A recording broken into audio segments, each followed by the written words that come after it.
up, everybody? Thanks for joining me and Brandon again on another episode of Bare Minimum. We do this every Thursday. We do it late, so anybody who joins us, we really appreciate it. And if you watch it later, hit that like button, hit that subscribe button. We're going to go through the Thursday night football game tonight. That was pretty interesting. We're going to go through some headlines, deadlines, or lifelines. Brandon's got a couple questions for us to address in regards to the NFL in general. Then we'll just get to the Bears and get you guys a prediction and get you out of here. So, Brandon, what up, man? How you doing? I'm doing all right, man. How about you?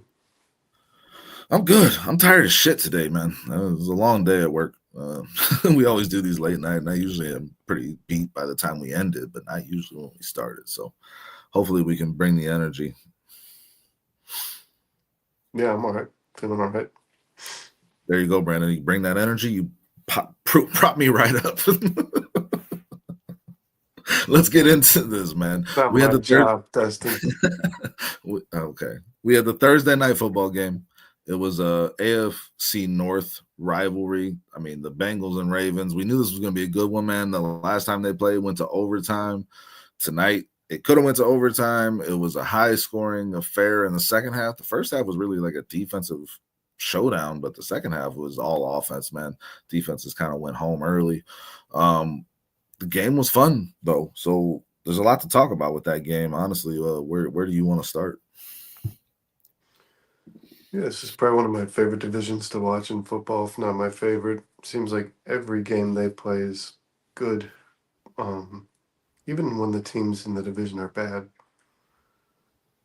But I think we should start with the two quarterbacks on these football teams because they're both really fucking they good. might be the two best quarterbacks in football as of right now through this point of the season. I mean, Jared Goff, maybe. I don't know who else you could. You know what I mean? Yeah. I don't know who else you I could mean, I throw in wouldn't there. put Jared Goff in the category with either of those guys, to be honest. But Yeah, statistically, Kirk now, Cousins has started to turn it on and play some pretty another guy I wouldn't put in the conversation with those two. But I get what you're saying. I mean, the guys, I believe they both after that game have 24 touchdowns. It's either 23 or 24 for Joe Burrow, but Lamar has 24. Lamar only has 2 interceptions on the season. So for a running back who plays the quarterback position, which is what people want to call him, I think he's throwing the ball pretty fucking well this year. And he throws at almost 70% completion. Yeah, man. And then Joe Burrow is just a national treasure. This guy is getting his ass beat for, and Herb Street mentioned it multiple times tonight. It's not like tonight Joe Burrow's getting his ass kicked. It's every time he plays football for the last 5 years since he got drafted. Basically, he's under duress when he's throwing, and he still manages to put up these crazy stats and make perfect passes when people are putting him on his ass. Joe Burrow is just the shit, dude. And it's unfortunate the way that game turned. The Bengals came out and they were kind of dominant. They should have been up by multiple scores going into the second half. It's incredible. The defense. Hold on, I do want to say this. The defense looked amazing for the Bengals in that first half, bro. They shut down this Ravens offense. I couldn't really believe it, to be honest. And they were the exact opposite in the second half, man. When you lose a football game when your receiver had like 260 yards or something like that, 3 touchdowns, man. No, dude, I have him on a fantasy team, and then I played against him. So, like, it was bittersweet for me. Jamar Chase went off, dude. But yeah, he went off against me on one of those fantasy teams too. Well, yeah, I don't know. Unbelievable. How would you feel? Here's a question. How would you feel if you were Jamar Chase after the game you just had? And if you were Joe Burrow after the game you just had, Brandon, and you come away with an L, how would you feel?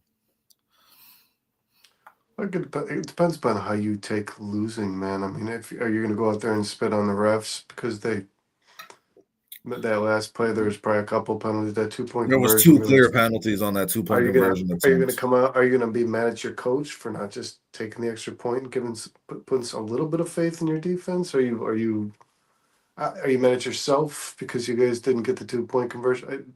I would imagine. I would feel deflated. I would imagine man. this. You gave your honest, best man, effort.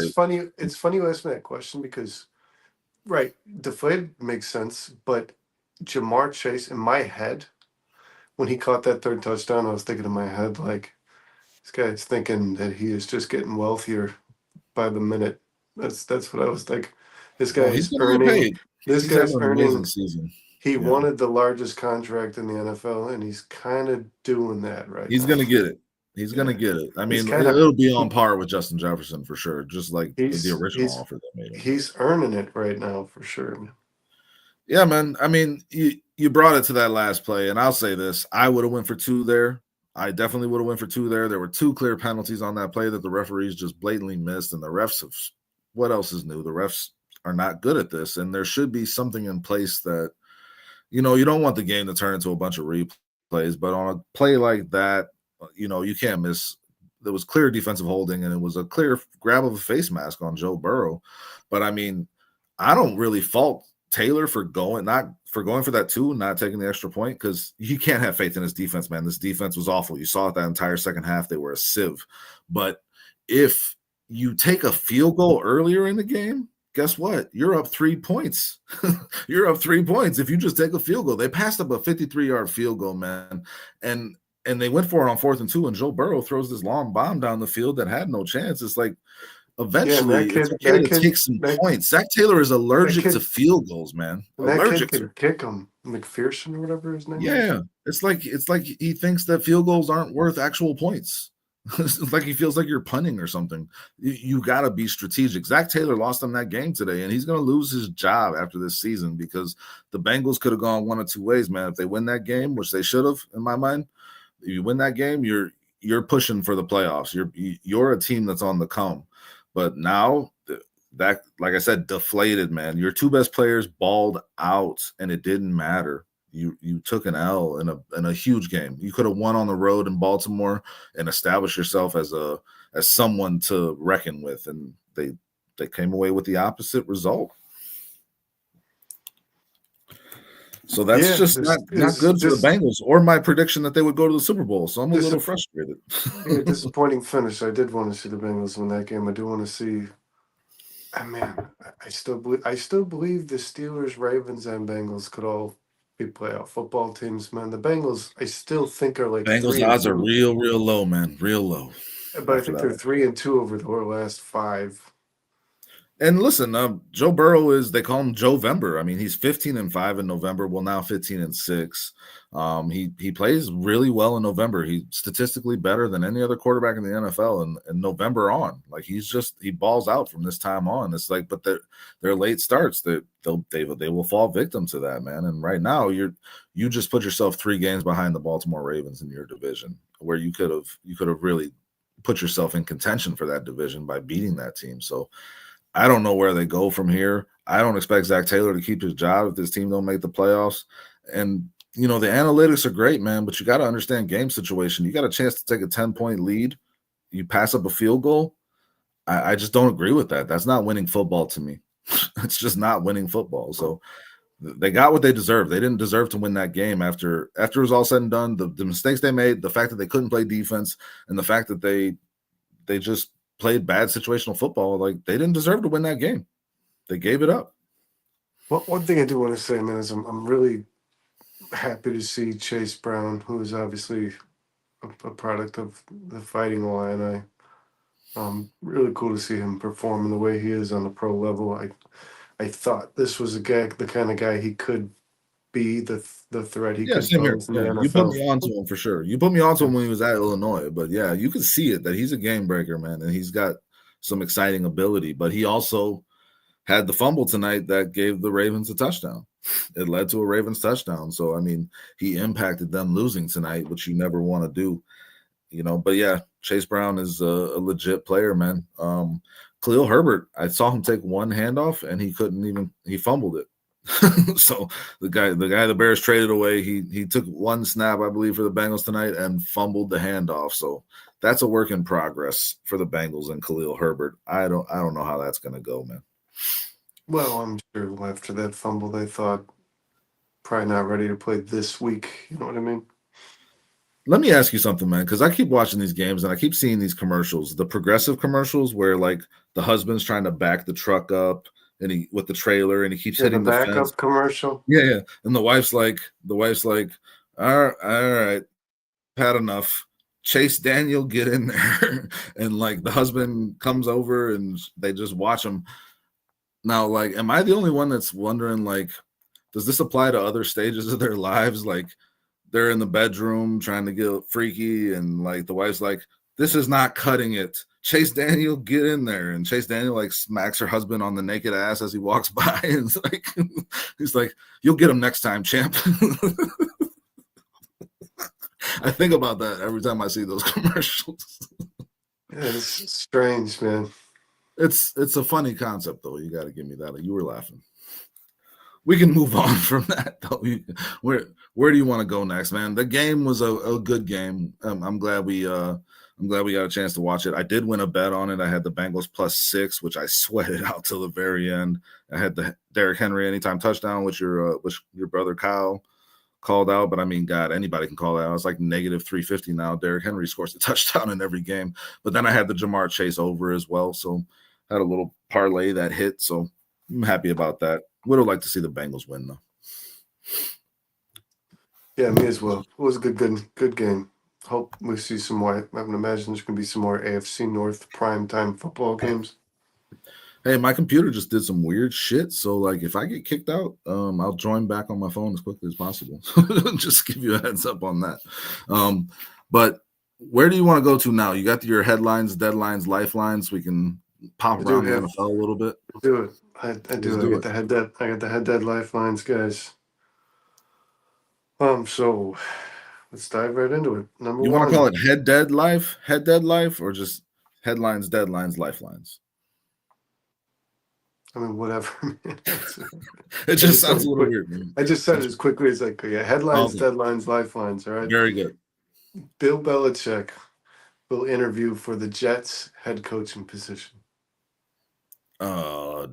No way. Bill Belichick hates the Jets, dude. That's a deadline. No way will he do that. It's not just because he played against them. I mean, he went to New England to stick it to the Jets because of what he went through. There's a strong dislike there. Yeah. They kind of jerked him around, in terms of a job from what I remember. So yeah, like no way would he go back there. I hope Bill Belichick is interviewing for the Chicago Bears job at some point this offseason, but definitely not the Jets. So deadline, okay. Yes, sir.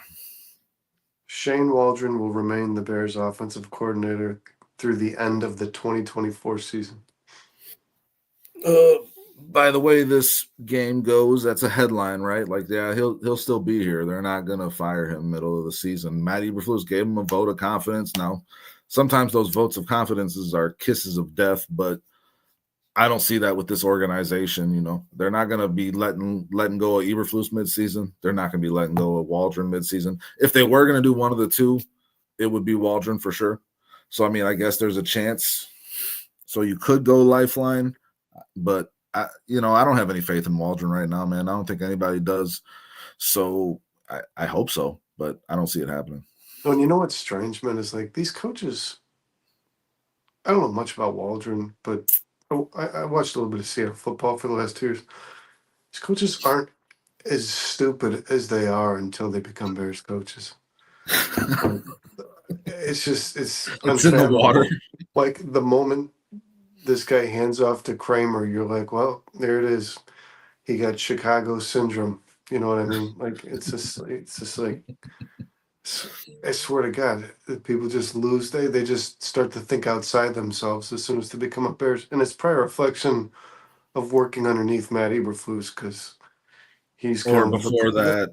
Matt he's Nagy, the product of a ass backwards system to begin with. All right, so Shane Waldron remaining the Bears. Where do you stand on that? Where do you stand on that?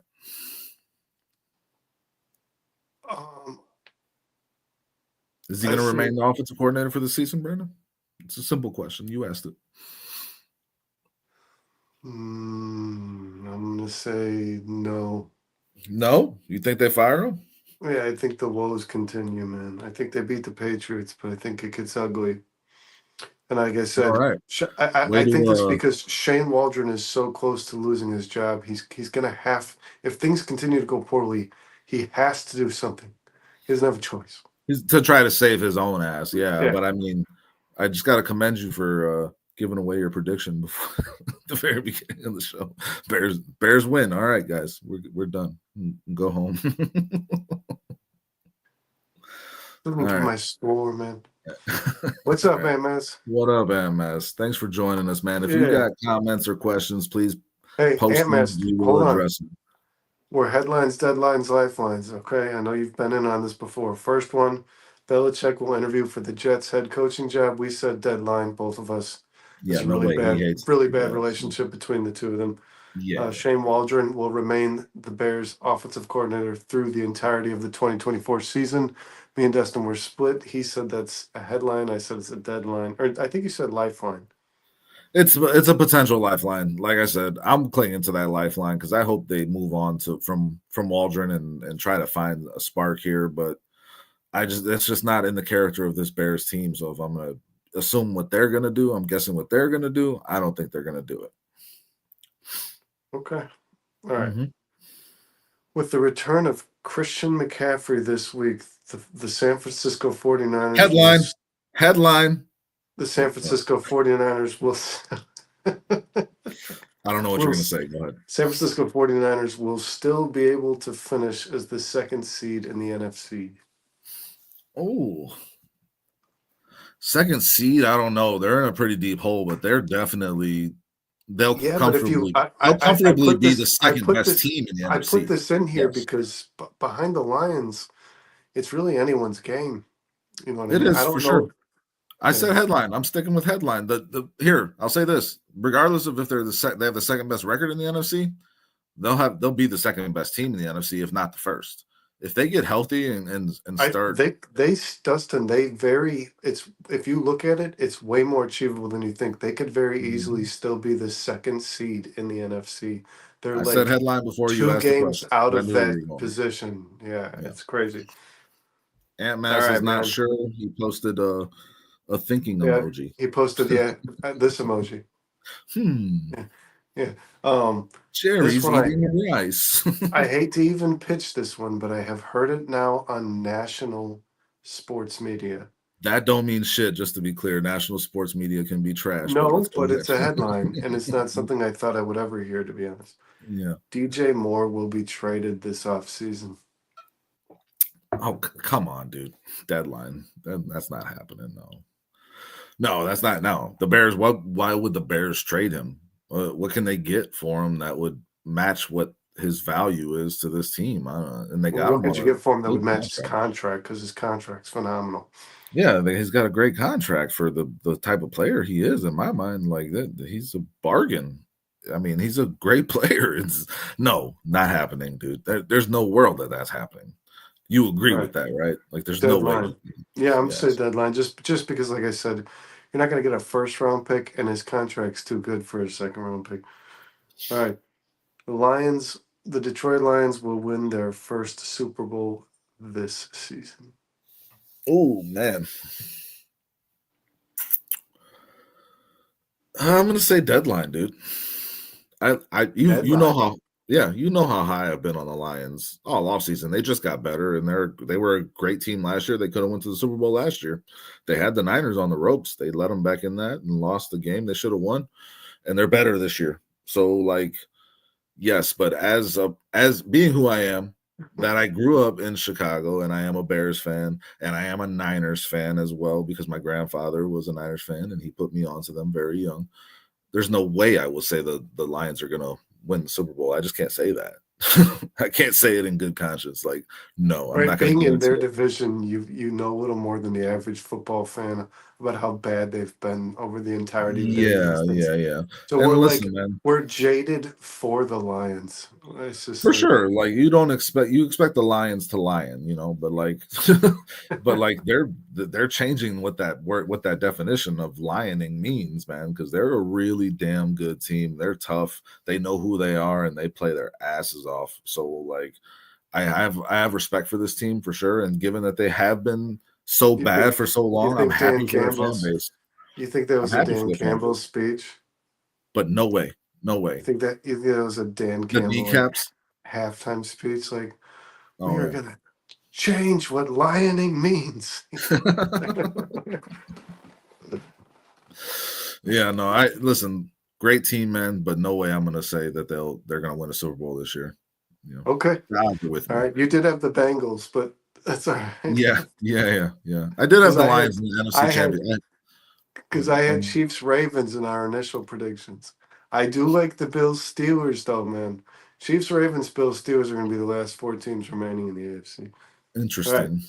all right. Derrick Henry will eclipse the single season rushing touchdown record, which was set in 2006 by LaDainian Tomlinson. 28 touchdowns was the record. Yeah, he beat Sean Alexander's record, I believe, very quickly after Sean Alexander said it. Yeah, no, I don't. I mean, he scored a touchdown in every game, right? So that's what he's got. How many touchdowns does he have? 12 touchdowns now in the season? He is 12. 12, right? So I mean, like He's 8 got a more few games games, with he's got a few games with more than one touchdown. and he has 8 more games, and he needs to get 16 touchdowns to tie it.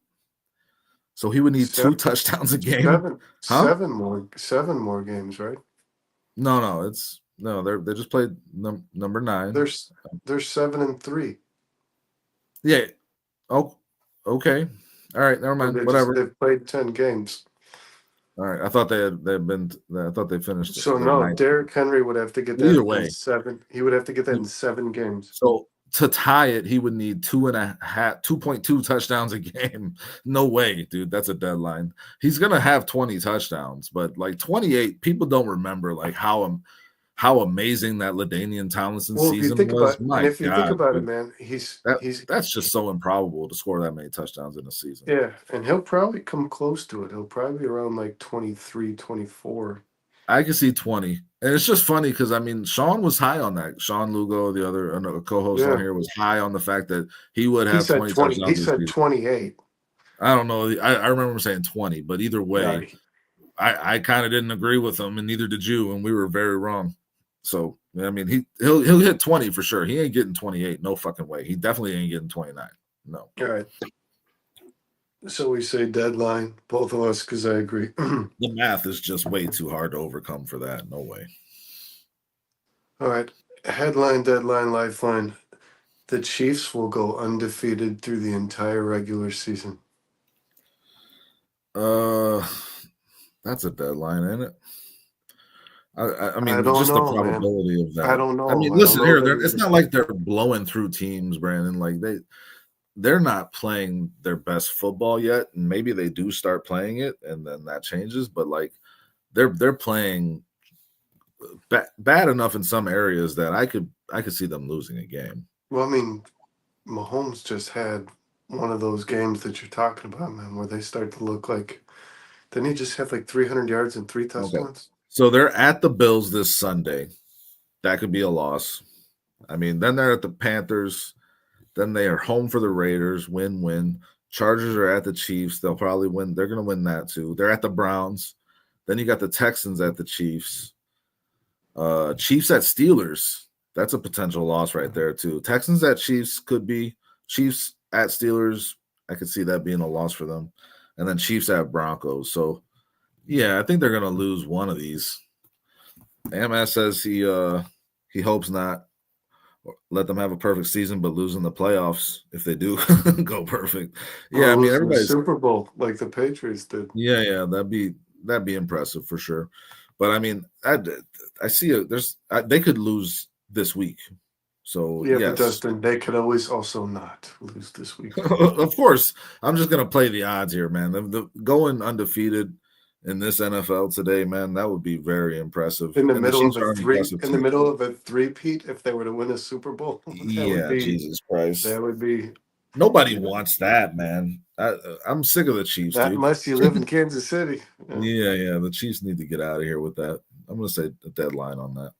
All right, only a few more here, guys. Bear with me. So that should be the name of our podcast. Bear with us.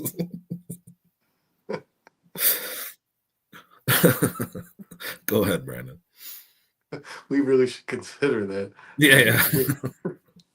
The Bears' road losing streak will end before the home winning streak does.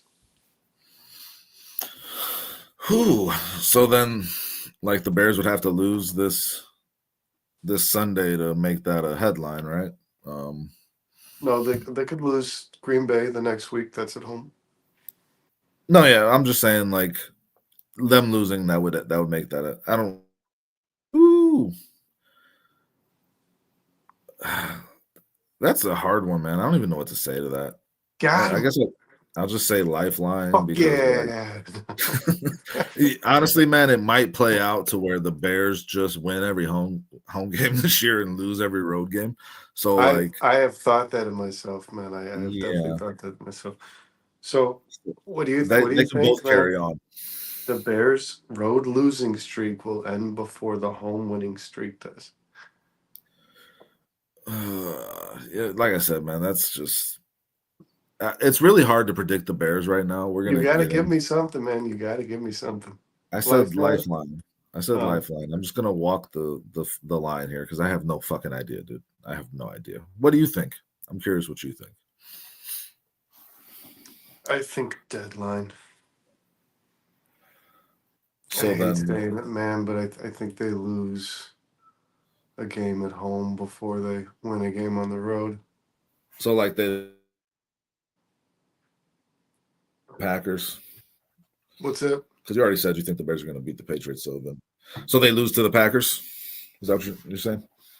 I don't know. No, I don't think they lose to the Packers. It looks like Jordan Love's going Interesting. to miss some time, man. I think they beat the Packers. I don't think Jordan Love's going to be there for that game, from what it's sounding like to me. So I think they beat the Packers, but so I don't know. You Jordan know Love what? is tough, man. Jordan I'll Love say is tough. life. I'll say lifeline. Okay, so we're both kind of just We're walking the both fence kind here. of just. That's a really hard day. That's a Ye- really damn hard Yeah, thing to yeah. count. Bears are a completely different team at home versus on the road. Just All completely right, different. Kyle's made that point before. last one. Lamar Jackson through the first 10 weeks of the Ravens season, because they're the only team that's played 10 weeks or 10 games, is the MVP. That's a headline. Yes, yes. I mean, we just talked about it, man. 24 touchdowns, 2 interceptions. He's got 500 rushing yards. I don't know his rushing touchdowns off the top of my head. I don't know if you have that, but like, He has three, I believe. I mean, the play he made tonight, bro, that led to the Derrick Henry touchdown where he almost got in the end zone. He was dead to rights. There was nothing, and he's just scrambled 20 yards backwards and then just kind of wiggled his way around the entire Bengals defense all the way You down talking to about the the one where half, he half tiptoed the yard line. sideline? Yeah, man. Yeah, like there's no quarterback that can do that. I want that guy on my team. No, how do you stop that guy? Yeah, and It's you know just it's and impossible. Dustin, you know it's ridiculous. Nobody did when he was available. Yeah, everybody wanted to come out and say, dude, I wish we were doing something like this He at that could have time because we he could have could have dove been a into that. quarterback on so many different football The teams, Falcons are like, man. no, we have Desmond Ritter. We're good. Yeah, the Lions Fuck at that out of here. juncture. The Lions at that juncture. Yeah, man, there were a lot of, and I was really afraid of him going to the Lions. I remember telling you that at that time because that Lions team had the makings of a good football team, and they needed a quarterback, and Lamar Jackson could have taken them to the next level for sure. Imagine Lamar Jackson on that Lions team, dude. The Lions team that they have, they're not they would go undefeated. They Yeah, would go Lamar undefeated. Jackson behind that offensive line. Dear Lord. Yeah, yeah. And with those two running backs, get Because out of here. what impressed me most about this game tonight, man, is that offensive line in Baltimore is just as bad as it was Week 1 against the Chiefs, and he did not get Stanley sacked. held up Or I think really he got well. sacked. He got sacked once, maybe. Well, he just doesn't take sacks. He gets rid of the ball. If I mean, he can obviously get out of the pocket, but like he just doesn't take sacks. Like he doesn't take negative plays. The guy All right, is man. just So I unstoppable. intentionally I MVP, yes. intentionally I intentionally did 9 headlines, deadlines, or lifelines because I expect you to always pitch one at the end. Well, you fucked up because I got nothing. Well, you got to give one on the spot, man. It could be anything. All right. Since it's topical, headline, deadline, lifeline. the Bengals season is over. Deadline. Really? You think they got a chance still, huh? You're throwing them a lifeline? I think maybe a team at 9-8 could get in the playoffs in that In the AFC, I guess it's AFC. possible, man. I hope so. I just want to see Joe Burrow play in meaningful games because that guy is just so much fun to watch. But I think they're done, dude. They had to win that game tonight, and they should. And you can look at it and say they should have if they weren't for themselves. They shot themselves in the foot in that game. They lost that game because they're just not a well-coached team, which we can relate to here in Chicago, like just bad coaching decisions. I'll segue us into this Bears game coming up this weekend. I just did. Headline, deadline, or lifeline. No, another segment.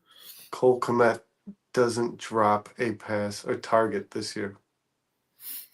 I mean, that'll be really easy to do if they only target him one time every 2 weeks. What do you think, though? What up, Shorty? Thanks for joining us, man.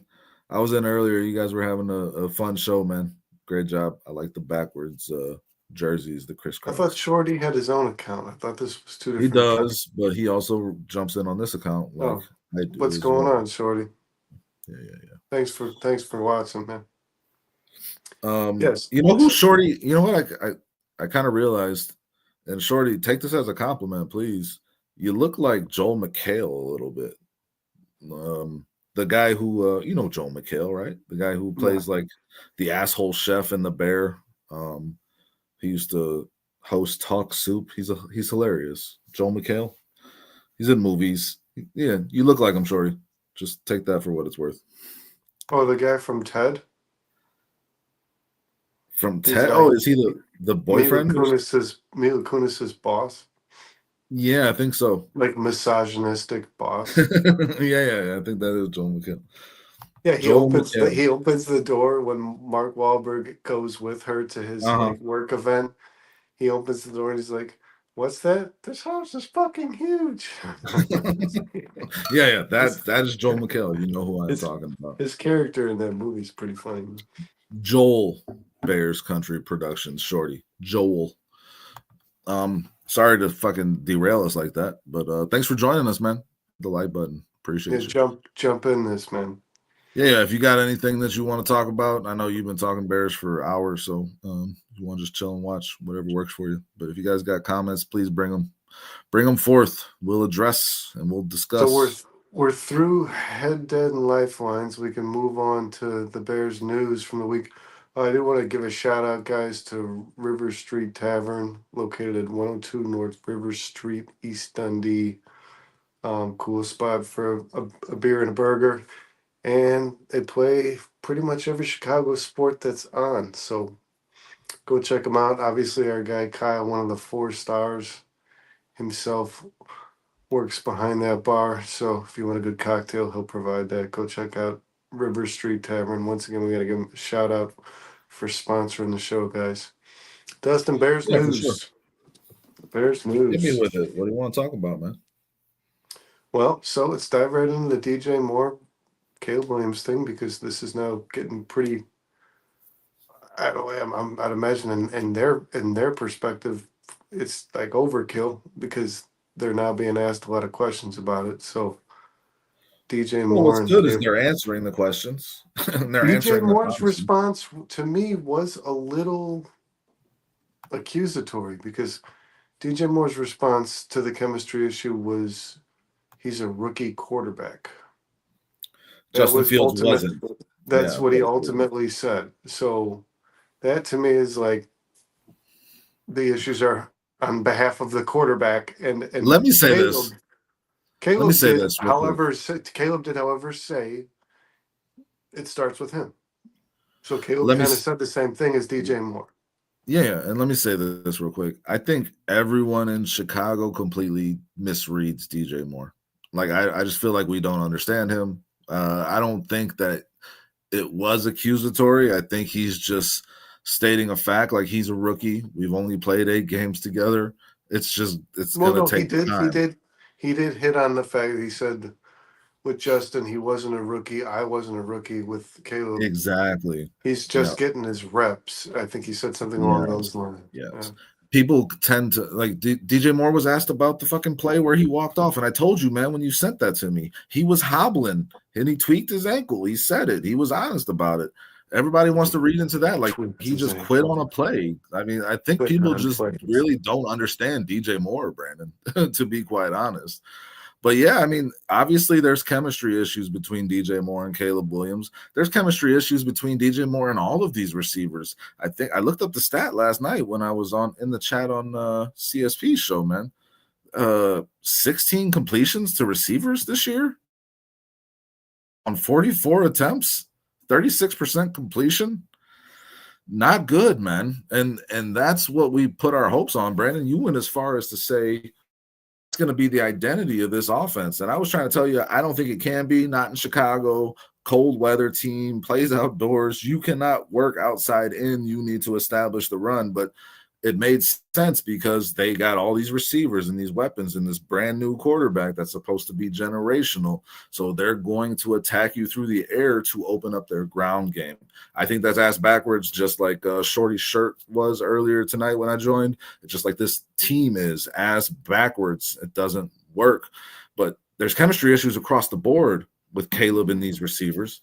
And I look again, I don't think that it's a thing that anyone's like, I mean, they're obviously upset it's not working right now. Their goal is to make it work, you know, and I don't think you set off alarms for Caleb Williams because of it, to be quite honest. And I don't think DJ Moore is sitting here resenting Caleb Williams like people want to suggest. Oh, no, Jebediah's in the building, guys. And I don't think it is either. And I also, here's the thing that I want to stress most, man, is I also believe firmly, because this is the thing, they just keep replaying the audio clip over and over and over again from the offseason. I don't believe any of DJ Moore's body language or frustration has anything to do with Justin Fields. Because all you keep hearing is this audio clip of when the potential rookie quarterbacks were going to be drafted. He had this clip of him saying, "I don't think any of these. I don't think any of these guys are better than Justin Fields." Like, I just keep hearing that clip over and over and over, and I don't think there's any correlation between what's going on with DJ Moore. And it's hard for me to believe that DJ Moore's holding on to Fields so strongly that it's affecting. You know what I mean? This season, it's just a ludicrous idea, and it's being pitched on every major media source, man. Like, you turn the radio, it's like he did like come on, man. Well, you knew it was significant when he said that. It's like that. It's like that meme where Batman's looking at the picture in bed. It's like, you know what I mean? DJ Moore, what's going on? Dude, there's like, where do you get all these effects from, Brandon? You're like a fucking magician, bro. You got fireworks? You got fireworks, dude? When do I get my fireworks? You gotta people like those Batman memes, man. Listen, you knew it was significant when he said it. And there was no reason for him to say it. He was backing his quarterback, but the writing was on the wall, the direction the Bears were going to go. It was made a big deal. It was made a big deal. Spot by saying that. He shouldn't have said that. But he's an honest guy, dude. That's why I say we misread him. Like, he just says what's on his mind. He don't talk a lot, but when he talks, he tells it like it is. You know, I don't think that he's sitting here, like you said, wishing Justin Fields was his quarterback. Justin Fields got benched by the team he's playing for now. Well, yeah. I mean, we know what Justin Fields is, and I think DJ Moore does too.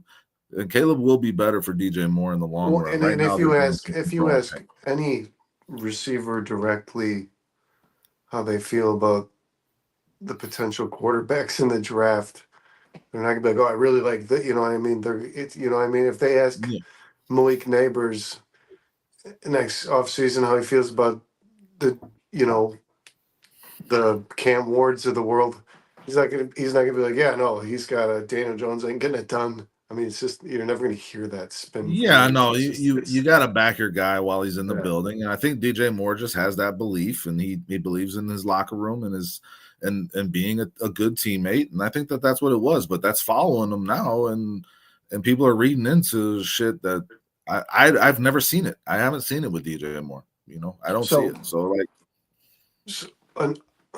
So there was, I think, a players meeting this week. Did you hear anything about that?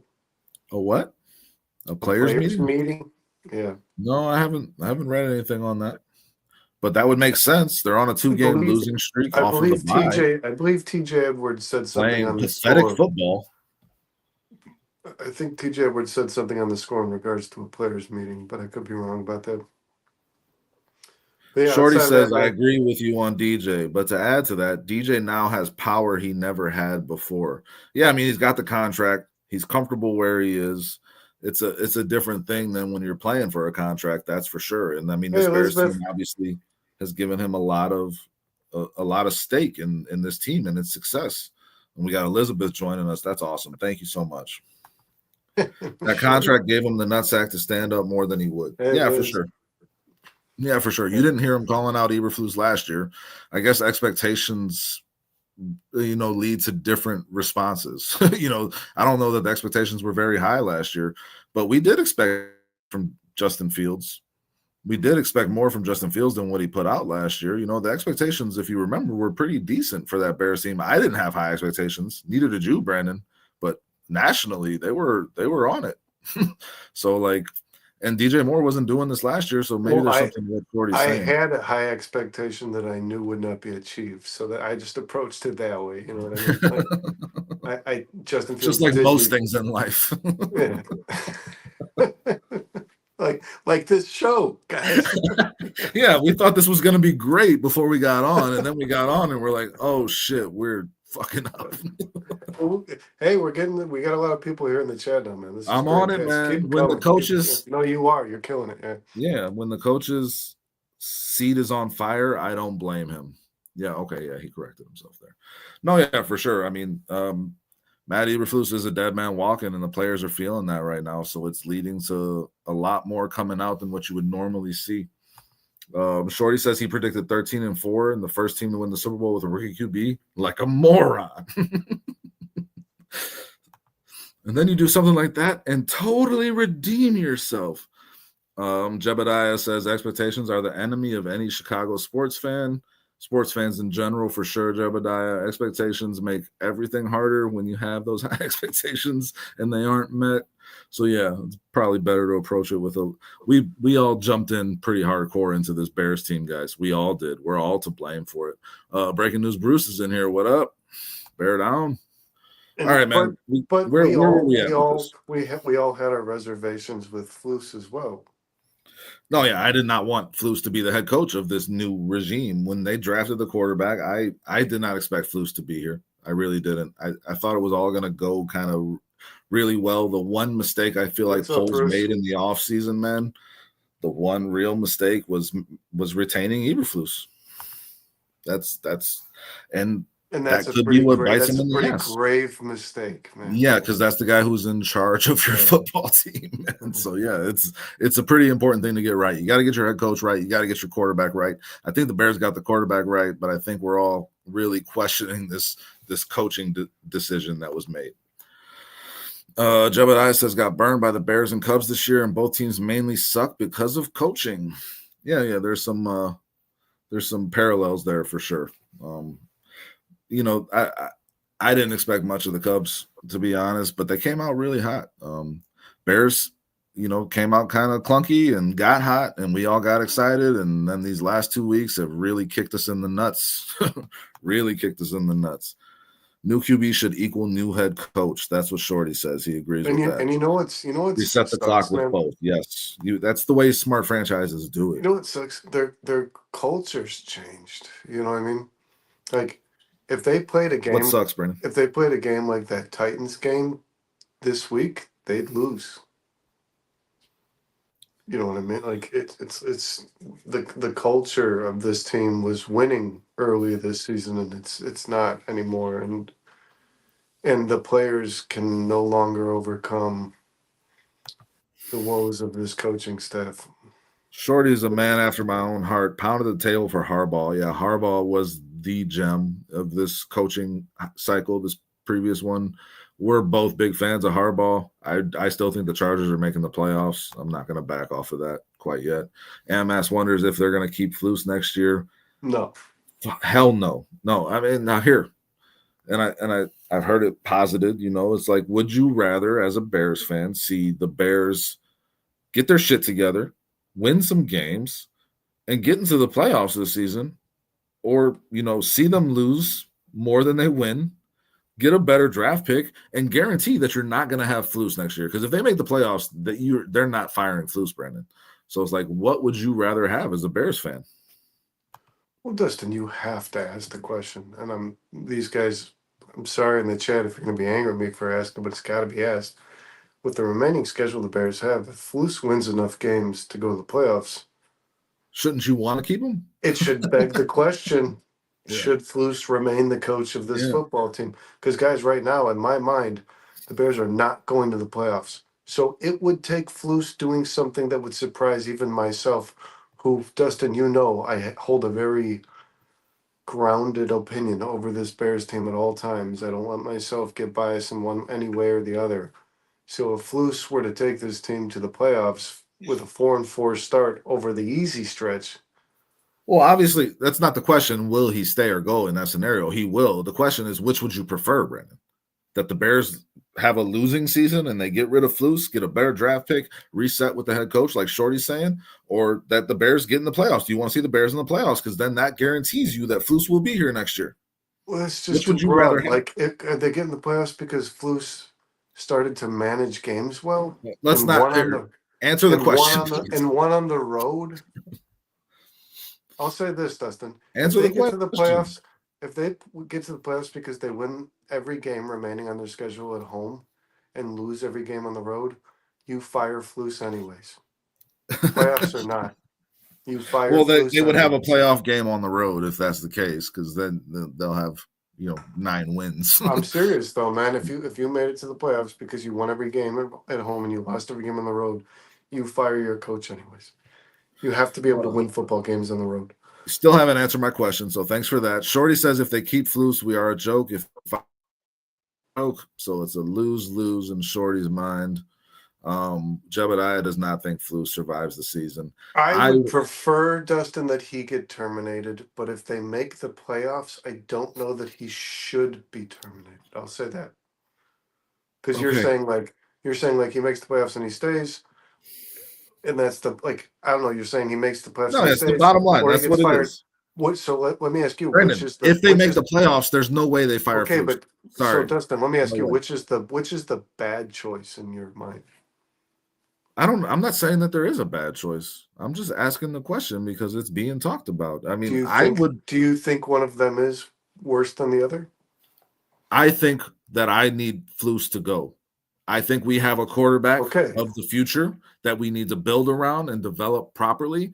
So and I don't think Flus is the man for that job. I have never thought that. So I would rather see them lose enough to where he goes and we can start this thing over and hopefully do it the right way. But again, I have no faith in that either. Let me ask you this. So you're pitching it like going to the playoffs. You're pitching it as if going to the playoffs is the lesser preferred of the options in your opinion. In your opinion, man. All right. No. So let me ask you this. In my opinion, let me ask you this: if Flus does make the playoffs, does he deserve to keep his job? Yes, he does. If you make the playoffs with the rookie quarterback, you're gonna get another shot, and you should. That's why I don't want that, because I don't want Flus to. I don't want to waste another year of Caleb Williams with Eberflus as the head coach. I don't. And Waldron stays too. And what Waldron has shown us, what Waldron has put on film, does not merit that in my mind.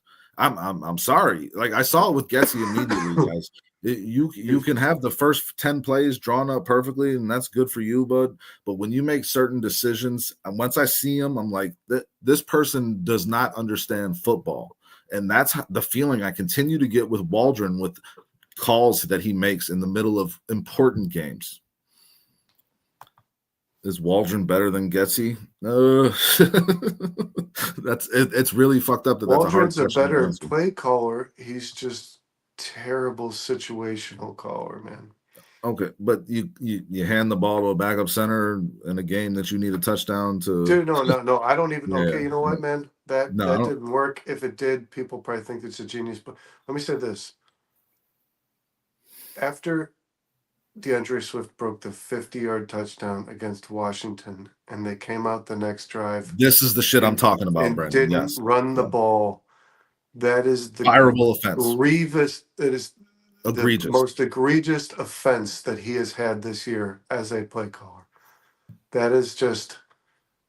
It makes no sense, man. It's like I said. Remember, I said to you guys on the Like not Russell seeing what's Hangover. in front of you, It not seeing what's in almost front it of you. almost feels intentional. It almost Yeah. does. So it's either intentional and you deserve to be fired, or it's not and you're completely incompetent and oblivious and you And deserve to be deserved to be fired. fired. So it's like, what are the choices here? It's like Shorty said, it's lose-lose. Yeah, And not Waldron gonna. not gonna work here anymore anyway. But yeah, no, it's like when I see things like that, I quit on a person. I quit on the person that Yeah, me gets too. Yeah, paid the because money they that's get paid because to do this job, bro. because a fan shouldn't be able to see this versus a coach. You know what I mean? Yeah. Well, and so if you see that your run game is working and you go away from it, that tells me that you don't understand football. That's what it boils down to for me. This was Bears news, but I mean, shit, we got into some really heavy topics here. The chat's kind of dictating where Oh we're yeah, going. We love that. We want let's that. keep rolling. Keep it Let's keep coming. rolling with the chat, man. Bearsky says Waldron isn't as bad as Getty, but Flus is worse than Nagy. 3 road wins total. Yes, this coaching staff with Matt Eberflus at the helm, it's not inspiring any of us in Chicago. It's just not. And All right, Bearski, and no matter what they do this Sunday, no matter Jedediah, what we they do got you this guys Sunday, in it's not here. going to change that. It's not going to We change got you. I want to ask the chat: will the Bears' road losing streak end first, or will their home winning streak end first? Because me and Dustin had a really pretty tough time over that. Yeah, if you guys got an answer to it, throw it in there. Shorty says Flus 0-18 on Sunday noon games, 27 blown games. DC head coach and 9 with the Bears. Fire him yesterday. They should not have retained him. I was sure he was gone. Shorty says it's a good question. Well, if you guys got an answer, because we had, like I said, like Brandon said, we had a really tough time answering it. What other news? I just want to say this. I watched the coordinator press conferences today. Yeah, that's never gonna get you anywhere in life. Eric And Washington. you collected no knowledge. Well, Eric Washington was very succinct to the point, talked about what he expected from his players, talked about exactly what he expected from Zach Pickens to not be in his head so much and overanalyze and just play aggressively and play football, and that he's going to be leaning on him to play some good football with Billings out, obviously. Eric Washington was actually very, very encouraging to hear. And then Shane Waldron comes out and there you go, Brandon, says a bunch of fucking nothing. Like, doesn't want to address specific stuff. The guy reminds You remember Charlie Brown when the adults would speak? Womp, womp, womp, womp, Yeah, womp. that's Matt Eberflus and Shane Waldron doing interviews. Flus has a great team this year, very much so. And honestly, they hired some good coaches. I was very encouraged by the Eric Washington hire, the Thomas Brown hire, even the Kerry Joseph hire to You an liked extent. the Shane Waldron hire, man. I did, because I thought he would be a guy who could adapt to his players. And he's doing the exact opposite. He's trying to make his players fit into a scheme, it feels like, instead of making a scheme around his players. He was before the bye week, man. I remember giving him credit for the way he called a few games. Shorty answered your question. Predicted a 24-9 loss on my show, so I will say the home winning streak ends first. Flus has lost the team. Jebediah thinks the home winning streak, sadly, this team has not been inspiring. Yeah, it's hard to predict this team to win the way we've seen them play. But yeah, I just wanted to kind of make the point that the complete contrast between Eric Washington and Shane Waldron at the podium, man. Eric Washington inspires confidence. Shane Waldron inspires me to take a nap. And the guy sounds like he tucks his polo shirt into his jean shorts He sounds like Shit, that. man. Most things inspire me to take a Nerdy, nap. just uninspiring bullshit and nothing but coach speak. Nothing that's really giving me confidence that he has answers to the questions that they're asking right now. So yeah, I don't know. I just wanted to point that out. You know, you talked about the press conference. We talked about DJ Moore, Caleb. Any other news? The Bears activated Tarvarius Moore to the active roster. He's a decent player. We'll see if he plays. Any other news that you want to touch on? No, I want to dive in this injury thing because we know there's one big one we got to talk about. Go for it. Guys, it looks as if Andrew Billings is done for this season.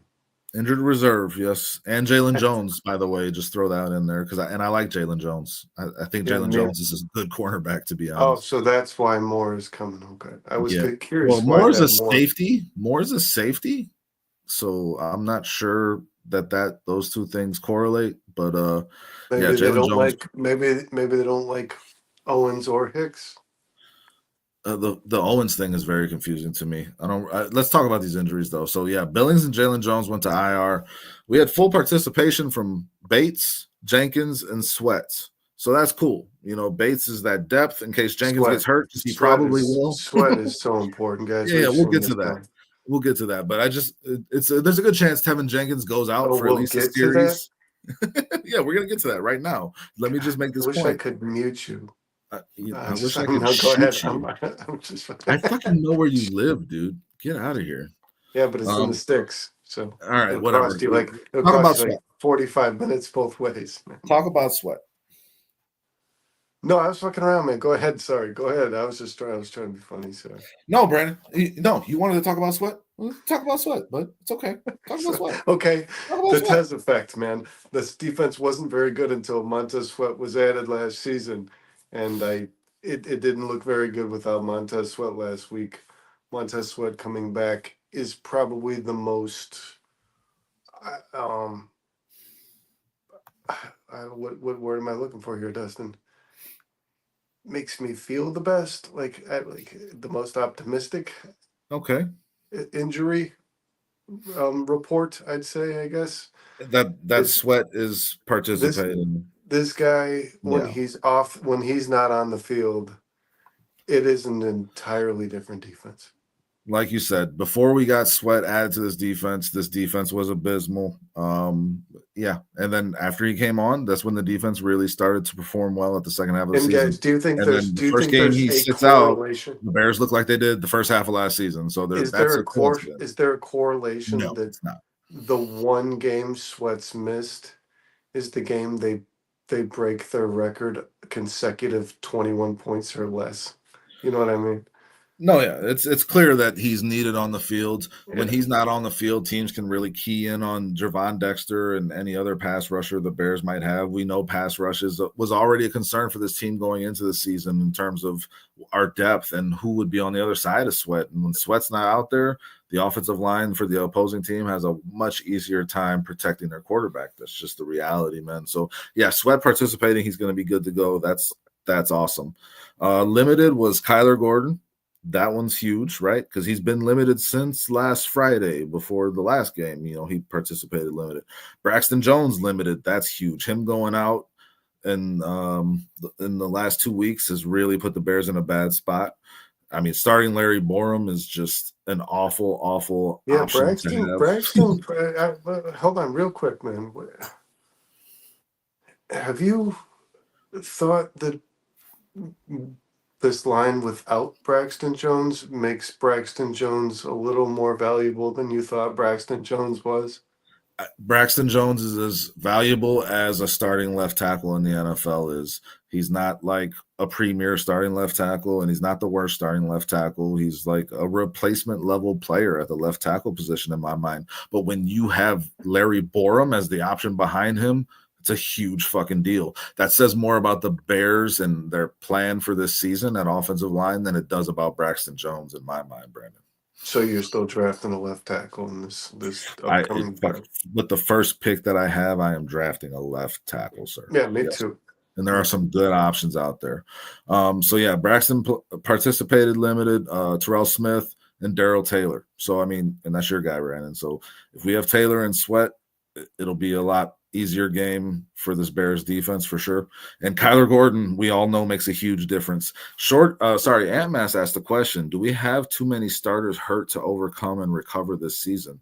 These injuries have caught up to us. The guys who did not participate: Karan Amagaji, Jaquan Brisker, Darnell Wright. Now we got our right tackle not participating in practice, and Noah Sewell. So I mean, the injuries are stacking up, guys. Darnell Wright going down. I mean, he's the best offensive lineman we have.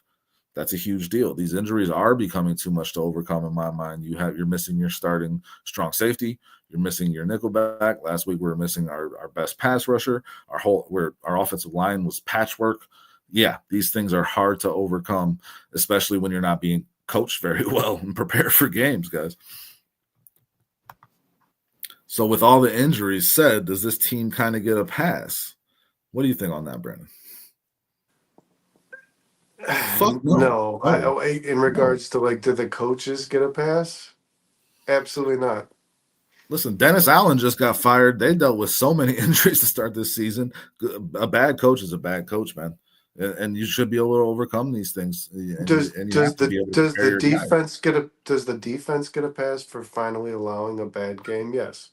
Yes, they do. But it's not because of the injuries, Brandon. To me, it's because they've been asked to do all of the heavy lifting for this team this entire season, and eventually that's going to wear on your defense. Well, so and then add the injuries to that, you're done. Do you think? What do you think? Do they get a pass, the Bears?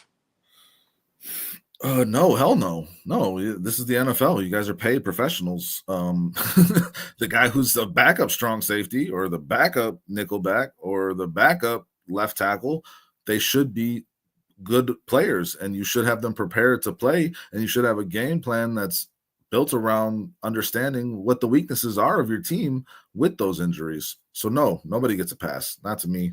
I mean, I guess I could see you've seen teams do it before where they give a coach a pass on stuff like that, but teams make bad decisions all the time. I'm not giving anybody a pass on that. Play football. It's football. If you dominate the line of scrimmage, you can win a football game. It don't matter. MS is out, needs to put the kids down. Great show. Catch you later. Thanks, MS. Thanks for joining us, man. Appreciate you. For the Patriots, they had a DNP from Kyle Duggar. I thought that stood out. I mean, he's a good, strong safety for that team. And if he does not play in this game, that'll be a big advantage. And I know he just said good night. MS. Thanks for joining us tonight. Sincerely, honestly, thanks for joining us. Glad we got his questions in while he was here, too. When in regards to injuries, when you're talking about who's getting the pass, I think you're talking about Ryan Poles, because are you a team that's drafted well enough to overcome? Do you have enough depth? Not just drafted, free agency, all those things. Right. Do you have good pieces to make up for the fact that, because like you see, it's like the Niners have you built the depth? Have you built a strong enough team? Right. The Niners are obviously playing much. The Niners are playing much worse football. They don't look like the same team with the injuries they have. And then you look at a team like the Buccaneers, who lost Mike Evans and Chris Godwin, and Baker Mayfield's still going out there and throwing a lot of yards and touchdowns, man. So it's for sure. And it'll impact everybody differently, but yeah, it is on the coaches to get these guys prepared. And that brings up a question about Jonathan Owens for me. Like, why is this guy not getting any run when we have so much depth concern right now in our secondary with, sitting Tyreek Stevenson and fucking Elijah Hicks is your starting strong safety. I mean, like, why is Kyler Gordon's out? Why is Jonathan Owens not getting any run? Is he just not a good football player, or are the coaches just incompetent and are making another wrong decision? I think about that. Something's going on if they had brought a safety to the active roster. I do want to say, the whole Elijah Hicks thing, man, it's not working. Yeah, and Brisker hasn't practiced since October 7th. It's our weekly update. Jaquan Brisker has not practiced since October 7th. Still, it's been a month. I want to say this in regards to injuries, though, guys. Like, God forbid he does, but if Tevin Jenkins goes out in this game, I said it last week. After trading a 5th round pick for this player, if Ryan Bates is asked to play guard for this team, he better be a damn good guard, man. I mean, I I actually, to expect be we'll honest see with Bates you, in this game at some point. I want to see Bates because I want to see Bates is going to be on this team next season. I want to see, is Bates a quality starting guard? You know what I mean? Can you eliminate one of the positions of need? You have Darnell Wright, who you know is going to be your starting right tackle next season. Can you eliminate a guard position with Ryan Bates and then focus on left tackle and center? You know what I mean? Is this like, you have to start Well, figuring this stuff out. well, think about the fact that you traded the 5th round pick for Bates. He got hurt, so I mean, you gotta take that grain of salt with it, right? But Pryor was No, guys. no, I'm not. Pryor was No, signed for no here. Let me. Pryor was signed for like basically the league minimum, and this guy was a left tackle, guard, right tackle, whatever you needed him to be. So I mean, they expected to have to plug him in wherever they needed him. But I mean, Dustin, he Bates hasn't been can't take good. that job from Pryor. Yeah, that's I what I'm mean, saying. He hasn't been good the last 2 weeks. So here's what I'm saying. yeah, You traded a 5th round pick for this guy. Coleman Shelton's actually, I'm going to say this right now. Coleman Shelton's not your biggest problem. Coleman Shelton has Leave. been playing pretty well. Yeah, yeah, Okay, we were so all on him. Bears news of the week: Caleb Williams actually called Coleman Shelton out in his player interview, and said he's helping me because Caleb Williams was basically saying there's a few things that he read wrong and called wrong. You know what I mean? Of Because you course, see yeah. him doing a lot of play changing at the line. He said there's a few things that he said Coleman's helping me with that. So Coleman Shelton's not the biggest problem on this line, guys. Which early in the season he was, but he no longer is. So if Ryan Bates can make so if you can make Darnell Wright, Ryan Bates, Coleman Shelton like a strong side of this line, if Ryan Bates Then you can have a come in. strength. Yeah. Darnell Wright is a good player, guys. If you have one more good player, and I mean good, I don't mean average or slightly below it or slightly above it, like Braxton Jones is probably slightly above average. If you can add another good football player in Ryan Bates at the guard position, not what we brought him here to play, but that's okay. If he comes in and plays the guard position well, you're going to solve a lot of problems. A lot of problems because this team, any any bit will help. So if you actually get a quality player added to this offensive line, that'll make a huge difference. Huge difference. That being said, let's not count on that. I mean, Bates, like I said, he has not taken the starting job from Pryor. Now, if you can fortify a side of your line, you can build an identity off of that. That's the side you run DeAndre Swift to on sweeps and tosses and runs up the middle. Like you can run behind a strong side of your offensive line. Teams have done it for ages, so you can create an identity off of that. I just am not banking on Bates to be that player for this team, but I would love if that were the case, Brandon. It's an interesting thing to think He about. was But he's not Dustin. taking that job, Dustin. so what does that say? He had a quality PFF grade at guard in his career. That was the main position he played. So yeah, I mean, it you would like to see him step up, especially given what you gave up to get him on this team. You would really like to see that, and that's what I was trying to talk about earlier between Jenkins and Bates both being full participants. That's a good sign because we do have more depth this week, I think, than we did Well, last week. The way Dustin, you would like, and with I'll the just say offensive line. this. I'll say, I guess I'll sum it up like that. You would like to believe, after trading a 5th round pick for this guy, your best line is going to be Braxton Jones, Tevin Jenkins, Coleman Shelton, Ryan Bates, Darnell Wright. You've got to believe that that's your best line, right? Yeah, and you want to have that concrete and down and set, by the middle of the season. Like to figure things out right now, and some of it is due to injuries, like Ant Man suggested earlier, but other parts of it are just coaches evaluating practice, preparing your team. So like I don't know if those things are going to change because we're going to have the same coaches this entire season. But you would like to see that offensive line solidified by this time in the season, if not within the next couple of weeks, because the stretch run is coming. So All right. so So we the got that injury out of the way. report, the injury report looks better, guys, than it did a week ago. I'll say that for sure. You Yeah, have it's still Sweat back. concerning in some ways, but Gordon could be back. You have Sweat back. Gordon would be Braxton huge, man. Braxton Huge. Jones looks like he'll be back. So Darnell Wright, you got to keep an eye on that one. That's the big one this week. Yeah, if he don't practice tomorrow, he's not playing on Sunday, guys. We know that based on what we've seen every week when we Yeah, talk about the injury history report. repeats itself. Yeah. Um, so let's get into this game, man. New England Let Patriots, not a very good football team, right? Not a very good football team at all, Brandon. I would actually venture to say they're a bad football team based on what No, they've we put. we most of us had them projected in Vegas. Actually, I said it before the They have the Vegas number line. one odds still right I now to be the number one overall pick. They have picked the so number the one worst odds. team in football, and I actually said that before the Vegas lines released. Um, and it doesn't look any better for them.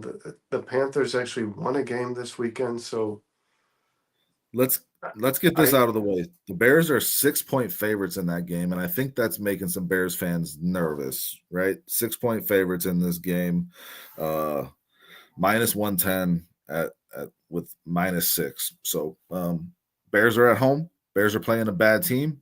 Vegas thinks the Bears should win this game pretty easily based on the odds. So, I mean, what scares you the most, Brandon, about this Patriots team coming to Chicago on Sunday? definitely Ramondre Stevenson without Andrew Billings. Okay, yeah, the way the Cardinals gashed us last week, yes, that's a very, very solid point, my friend. I think he's not James Conner, Thanks, Shorty. Thanks for but joining us, he's man. Have a good night. Shorty. We appreciate you, man. Thank I you just got to sincerely call for. Shorty out because he said earlier he's an insomniac, so I know he's not going to sleep. Oh, Jedediah says defense needs to show up against Drake May. Drake May, and Yeah, we'll we're get gonna get into that, man, yeah, because we're gonna get into that. pressure's Mhm. obviously important. But Drake May is not what concerns me, because this receiving core to me is. I mean, are they the worst in football? I mean, yeah, probably Demario Douglas, Jalen Polk, who else? I mean, Hunter Henry's their tight end. They don't have a lot of very good weapons. That's an understatement. It's the same as last year for them. They don't have anyone to throw the fucking ball to, and their offensive line is ass. Their offensive line is really bad. So Yeah, Dustin. But passing game. the only time we've Well, they seen the should want Bears, to run the football, Brandon. And the the only Bears are time giving we've up 5 yards per carry, the only fourth time we've worst seen in the the league. Bears, the only time we've seen the Bears look as bad as they did last week is when they just got the ball consistently ran down their throat, right? So Stevenson is the guy that worries me most. What about you? Sorry, it's third worst in the league. Yeah, no, I'm right on board with you, man. 5 yards per carry is what the Bears are allowing. The third worst in the league. They just got gashed last week by the entire Cardinals backfield. I think they had 4 running backs score a touchdown on us. So like, yeah, No, this, James Conner, my fantasy running back, did not get in the end zone. I know I was using hyperbole. I was exaggerating a bit, but yes, their running backs just gashed us, man. Jedediah, it's trending in a positive direction. We'll say that. He's back. I'll say that. He was a full participant today. He's going to be a full participant tomorrow. We will Good. have Sweat this week. A full participation on now. If he doesn't participate tomorrow, that's concerning. But full participation today, I like our chances of seeing Sweat on the field, which we discussed makes a huge difference on this defense, guys. A huge The difference. difference. The difference. So yeah, I mean, Ramondre Stevenson, like you said, with Billings being out, we're going to be asking guys like Zach Pickens and Chris Williams to play really good football. And I have a little bit of an issue putting my I faith in I that, man. I So dis I yeah, the dis run I game dis for them is I the biggest disagree. concern. I disagree. I think you're Everybody more thinks Zach asking. Pickens is good. I need him to show me that before I say that. I don't think you're going to see a whole lot of Zach Pickens, man. I'm going to be honest. I think we're I gonna have think to see a whole lot of Zach Pickens, but I'll have to disagree with you a lot. Who do you think we're gonna see instead? I think Walker's going to play a lot of nose tackle, and I think you're going to see a lot of guys like Booker now on the outside. I think you're going to see a lot of Daryl Taylor's injured, by the way, as well, guys. He was on the limited practice. Mm-hmm. Um, I think But you're he'll going to play. see. I think you're going to see a lot of positional players outside. Maybe even Martin, is that his name? Jacob Martin, yeah, he played well last week. and Yeah. Dominic Robinson. I think he'll be a healthy scratch. I think Martin, Taylor, and Booker will play a lot on the other side. I think Walker will play mostly inside. He's going to have to be a key piece in that defensive tackle rotation, and he does play well in that role when you're talking about like a pass rush package. The run stopping, that's a different thing. He does not have the size that Billings Walker's a has good to run plug. defender, man. Okay, but that's saying he does not have the size that a guy like Billings has to eat up two offensive players on that offensive line. Like Billings just takes up so much space with his size. So Walker being in that role would definitely put the Bears at a disadvantage still in terms of defending the run, man. So the run game is what concerns me. The run game concerns me both ways. Are the Bears going to establish it, and are the Bears going to stop it? I don't have confidence in either based on what I've seen. So I think that's a key to this game, man. Whoever I think you're going to their see will with the run game is going to have a good chance to win this game. I think you are definitely going to see who's the kid they drafted last year. Who's they? Cut. The Patriots? The Bears. The kid they drafted last year, then cut, then brought back. Bell? What are you referring to? The Bears brought the back defensive tackle? Yeah. Yeah. Okay. So you're expecting to see him. That it's going to be all hands on deck. Well, because he's like 300. He's like 330 pounds or something. Okay. Yeah, no, they're going to need some of that size in there just to eat up space. He's built like a nose tackle, man. Well, yeah, man. I mean, you want that guy to take up multiple his people name, so your linebackers can make plays in space. That's what you want. I think his name is Bell. Okay. You're the king of bringing up people that like you don't know for sure what their name is or what they do. But yeah, I'm sure. Hopefully, the Bears have a plan. King of being uninformed and putting it out here on a place where we're supposed to be. He was drafted last year, so I figured maybe you'd have the information. Yep. Anyways, the Bears' defense against the run is a huge concern. The Patriots know that, and they're the only concern for me. Here, listen to this. The New England Patriots have a rush play percentage of 41.67%. They don't run very much. That's they what don't I told you. They gave Drake May the green light, man. They're just letting him air it out. No, yeah, and Drake May can run too, which is another one of my concerns. So the Patriots are averaging 4.4 yards per rush, 25 rushes a game, 111 rush yards a game. That's 24th in the league. It's not too great. But the Bears' opponents are averaging 131 yards rushing per game. And 5 yards per rush, like I said. So the Bears can be got against the run. We've seen it. We just saw it last week. So if there's not a concerted effort to shut down this Patriots run game and make them one-dimensional, then you gotta question again this coaching game plan, because to me it's simple. If you're Eberflus and Eric Washington coming into this game, we stop the fucking run and we make Drake May beat us. That's got to be the game plan. Make Drake May beat us with his arm. That's got to be the game plan.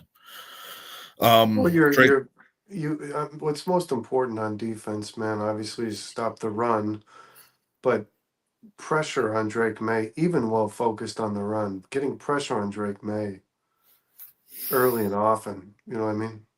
Yeah. Well, he's a rookie quarterback, and you want to force him into making mistakes. Based on history over the last, 15 games, if you get pressure on a young quarterback, this Bears secondary takes the ball away from you. For sure. And we're going to need to see a couple of takeaways from the Bears this Sunday, and I think we're going to. And Reddy Stewart forced the only turnover. Turnover the Bears had. So it's like, dude, this is a team. This is a team that's clearly preached just get the ball. You know what I mean? Yeah. No, I think the Bears will have a couple interceptions this week. I think that's got to be the game plan, like I said. Now, when it comes to Drake May, it's not so simple as just getting pressure on him, man, because this is 3 weeks in a row we're playing a quarterback that can scoop, that can make plays with their legs, and Drake May ran for damn near 100 yards last week. This guy can beat you with his legs. That's where I'm most concerned about Drake May. If you contain him in the pocket, have integrity with your pass rush lanes, he's not going to get outside the pocket and he's not going to run up in it on you. So you don't want him to take off because you can have a great play on defense called up and you defend everybody and then Drake May takes off on you and that'll demoralize you. So they got to keep Drake May in the pocket, man, and make him a thrower because that's where they will get the mistakes. That's where they will get some turnovers because these weapons on the outside for the Patriots are nothing to contend with. The Bears secondary should outplay them thoroughly. And you know what really aided that would be an early lead, which the Bears have had a problem getting started at the beginning. The week that I see the Bears come out and score a touchdown on opening drive, I will believe that they're better than the last week I watched them. You know what I mean? Yeah. What's your intentionality? It's important. Are you doing it with intention? I mean, you can say you ran the football, but did you do it with intention? Did you stick with it when it wasn't looking good because you know DeAndre Swift could pop one off? Like, what's your intention? Do you want to dominate this game with your run game and stop their run? And if you have that intention, you have the players to make that happen in this game. Talent-wise, the Bears are much better than the Patriots. So if they lose this game, what's it come down to? It comes down to preparation. Jedediah says opening drive touchdown is dreaming big. I agree, man. It's not looking good. Today ain't looking good. Tomorrow ain't either, right? I just realized this, and I gotta say this. It's not Jebediah. Fucking time. It's Jedediah. That's Jedediah. What I thought it was Jedediah. You're saying no, yeah, Jebediah? I've been calling him Jebediah. I've been saying Jebediah this entire time. That's what I've heard you saying too. Sorry, Jedediah. It clearly says Jedediah. My dyslexia was obviously just kicking in. I worked at a job with a guy named Jet, so I used to just call him Jedediah. So I'm used to saying this name. I had an uncle named Jebediah. He's no longer with us, but so you hear that? And that is interesting that I knew a Jet. That's why I connected it like that. All right. Anyways, Bears, Patriots. Yeah. Thanks, Jed. Bears, Patriots, man. We're talking about Drake May. I think his biggest threat to us in this game is with his feet. Now, I'll say this. He's completing 65% of his passes since he started playing for 770 yards. One thing that stands out to me about Drake May's stats, his yards per attempt are atrocious. 6.2 yards per attempt. That's not good. That's not good. But that's what you should be doing with a rookie. I guess, but not if you're not sustaining offense. You know, you want that to be at least. Yeah, but it gives you. What's his completion percentage? 65. It's better than Caleb's. That's because his yards per attempt are low. You know what I mean? Exactly. He's a dink and dunk guy. He has a big arm, but it doesn't seem like he's connecting on a lot of those big plays. I'll be honest, have not watched a lot of Patriots this season, and that is a choice because they're a bad football team. Yeah. But 6 touchdowns, 4 interceptions. He's got 21 carries for 209 yards and a touchdown. Like I said, he ran for 95 yards last week. Damn near put a buck on the Titans. And that's a good Titans defense. That's a really good Titans defense that he was able to do that against. So you have to be concerned about that if you're the Bears. You got to be accounting for it. And you can't get behind Drake May when you're rushing. You can't be balls out, going at screaming by him, and then he runs right by you. That you have to maintain your pass rush, the integrity of your pass rush lanes, and keep him in the pocket. Do not let him get outside that pocket or run up through it. That's my take on Drake May. If you keep him in the pocket, he's going to make mistakes, and that'll win the Bears this game. Next, yeah, I won't disagree with that. Yeah, I think let's dive into the Bears offense. Let's do this again, man, for the 8th week in a row. You mean read some terrible Bears offensive numbers? No, talk about what's important to get the Bears offense going. Well, here, the Bears. Let's talk about it. No, start. Yeah, give me the rundown. 21.5 points per game, 19th in the league. 294 yards, man. Just bad. That's 28th in the league. Now, I will say this. Patriots are allowing 361 yards a game. That's 24th in the league. They're not very good on the other side of the ball. Points per play for the Bears, 0.333. 22nd. Yards per play, 4.6, 30th. They just don't sustain drives, guys. They don't get chunk plays, and they get a lot of 3 and outs. Their third down conversion percentage is 31.48%. That is good for 31st in the league. This offense is pathetic. Fourth down conversion percentage, that's a bright spot. 62.5%, 10th in the league. And then red zone scoring, they're 4th in the league at 65%. 2.5 touchdowns a game. The Patriots are allowing 2.7 touchdowns a game. And their opponent red zone scoring percentage is decent. They're middle of the pack, 57%. They allow touchdowns on red zone trips. So some of these numbers match up well against the Patriots defense, but that does not make them any less embarrassing. This offense is a joke. They have to get this shit figured out, and it's got to start this week. And again, I've said this before, and I heard Bearsky was saying in the chat in the show I was checking in on earlier for Bears Country. It don't matter if they win this game. It's not gonna. I'm not gonna be like suddenly like, oh, this Bears team is awesome. This Patriots team is really, really bad. The Bears should beat the hell out of them. They should beat the brakes off. You're not proving anything by winning this game. By beating the Patriots at home? No, you're not. No. But you just have to. And so now the Bears are in a really tough position because if you lose this game, the sky is falling in Chicago because you just have to come out and do your job in this game, get the W, and move on to the fucking next week. If you lose this game, somebody needs to be terminated. It's like if you were fighting a girl, Brandon. You can't win. You can't win. You just can't. Well, Ryan Poles himself said his expectation of this season, he only said one word: win. So, like, if you're 4-5 after the easiest stretch of your schedule, you can't. Somebody's got to be. There's accountability's got to be had beyond just do better. You know what I mean? Something's got to give. Mm-hmm. So do better to me means DeAndre Swift touches the ball at least 22 times between rushing and receiving. DeAndre Swift needs to be the focal point of this offense. DeAndre Swift is right for an awesome fantasy game for most of my fantasy teams because I bought all the DeAndre Swift stock very early on. If the Bears utilize him the way he is meant to be utilized, Brandon, he is one of the hardest weapons to stop in the NFL, man. One of the hardest. You have to lean on him. He's the key to this offense. This is what I was talking about. Let's do this all over again. It's the same. We talk about it every week, and it's like the Bears sometimes they do it, and we're not smarter. DeAndre Swift is really fucking good. And we're not smarter than any other fan, guys. We're all thinking the same thing. The coach is the only guy who isn't. Think about this. As fans, we're all like, when DeAndre Swift is heavily involved, the Bears win football games, and Caleb Williams looks good. When he's not, Caleb falls apart, and the Bears lose, and our coach can't figure this out. It's just, it's. I don't know how to wrap my head around it, man. I said this earlier to you, Dustin.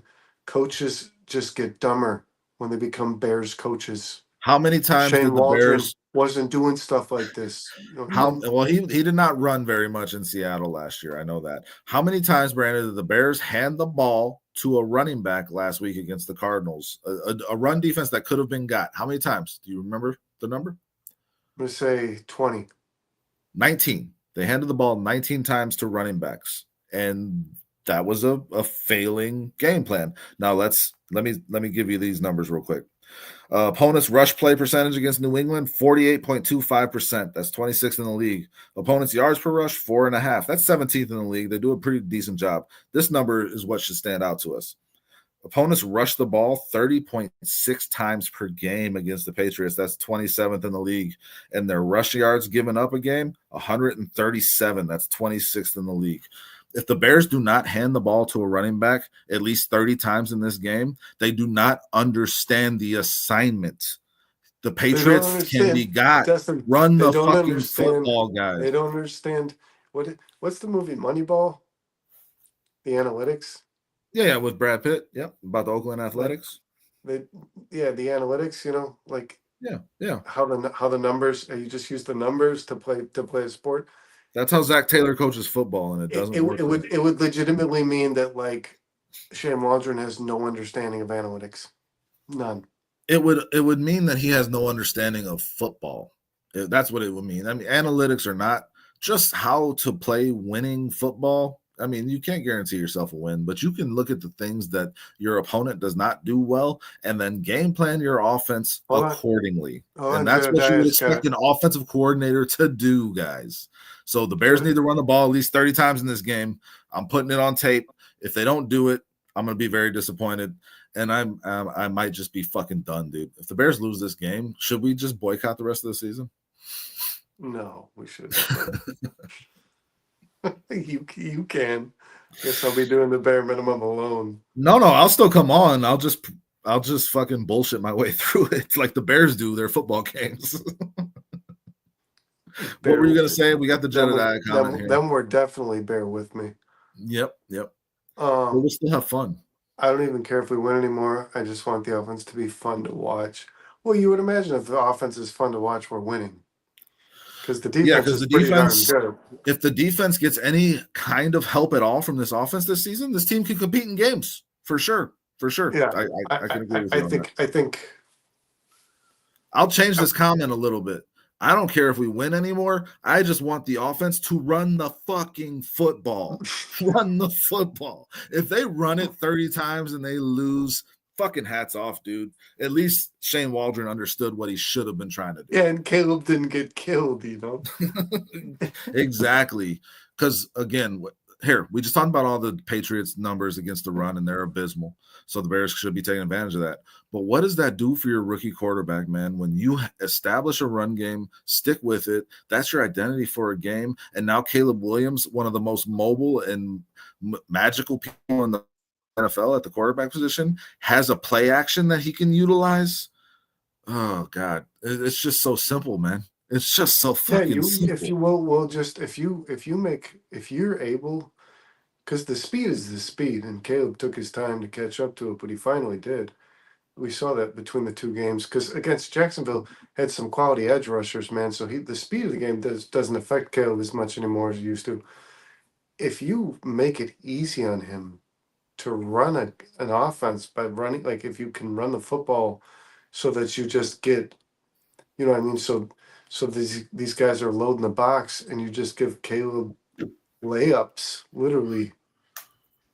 He's the kind of quarterback that's going to just tear a team to shreds. You know what I mean? And yeah, he's shown that. He's shown that when you establish the run, he is able to then take advantage of the defense over the top. And listen, man, we say it every week. So we got the run game. Now we go on to the pass game. Stop fucking dropping back 7 steps and fucking holding the ball for 3.5 seconds because our offensive line cannot protect for that long. Quick passes. Guys, Brandon, it made me so happy. We were on CSP on Monday. Jerry Azuma was actually the guest, and he comes on and he just says all these things that I've been saying this entire season. And it's like, it's so simple, but it's good to know that like a former player who played cornerback. Yeah, shout out to Jerry Zuma. Yeah, Jerry Zuma was the cool shit. Guy. Yeah. We loved him as a Bear, but he was a great interview too. But like, this guy knows. How does our offensive coordinator not know that quick passes, less reads, don't make them go through 3-4 reads. 1 read, it's open, hit it, get them in a fucking rhythm. The quick passing game is your friend, especially on a team where you have guys who can get yards after the catch. Well, that is DJ Moore's specialty. Roma Dulce is great at it. I really wanted to see them come out in a no huddle. That disappointed. Yeah, check it out, Jedediah. And yeah, you've been a proponent of the no huddle because we've seen Caleb, when they have to go to that, we've seen Caleb be successful. So why not just choose to go to it to get him a little more comfortable as well? It seems like that's when he's at his best. All 3, Bo Nix, Jaden Daniels, and Caleb Williams have succeeded in the no huddle offense. So it seems to just be a good thing to do for a rookie quarterback. You know what I mean? I don't care about any rookie quarterback but the one on this Bears team, man. And it just seems so simple to us. I'm making a. I understand your point, your general overall point. It would apply. Rookie podcaster. Oh, you shouldn't talk about yourself that way. The general point is understood, Brandon. God damn it.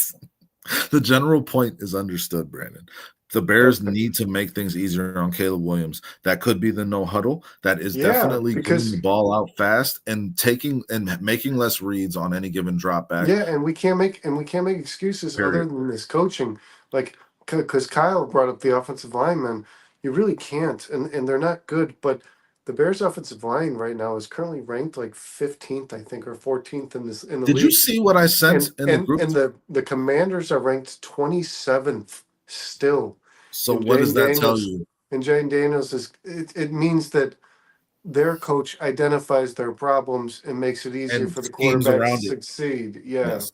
Yes. Yes. Did you see what I sent out earlier? I saw there was that graph. Yeah, It was the time time to to throw, pressure.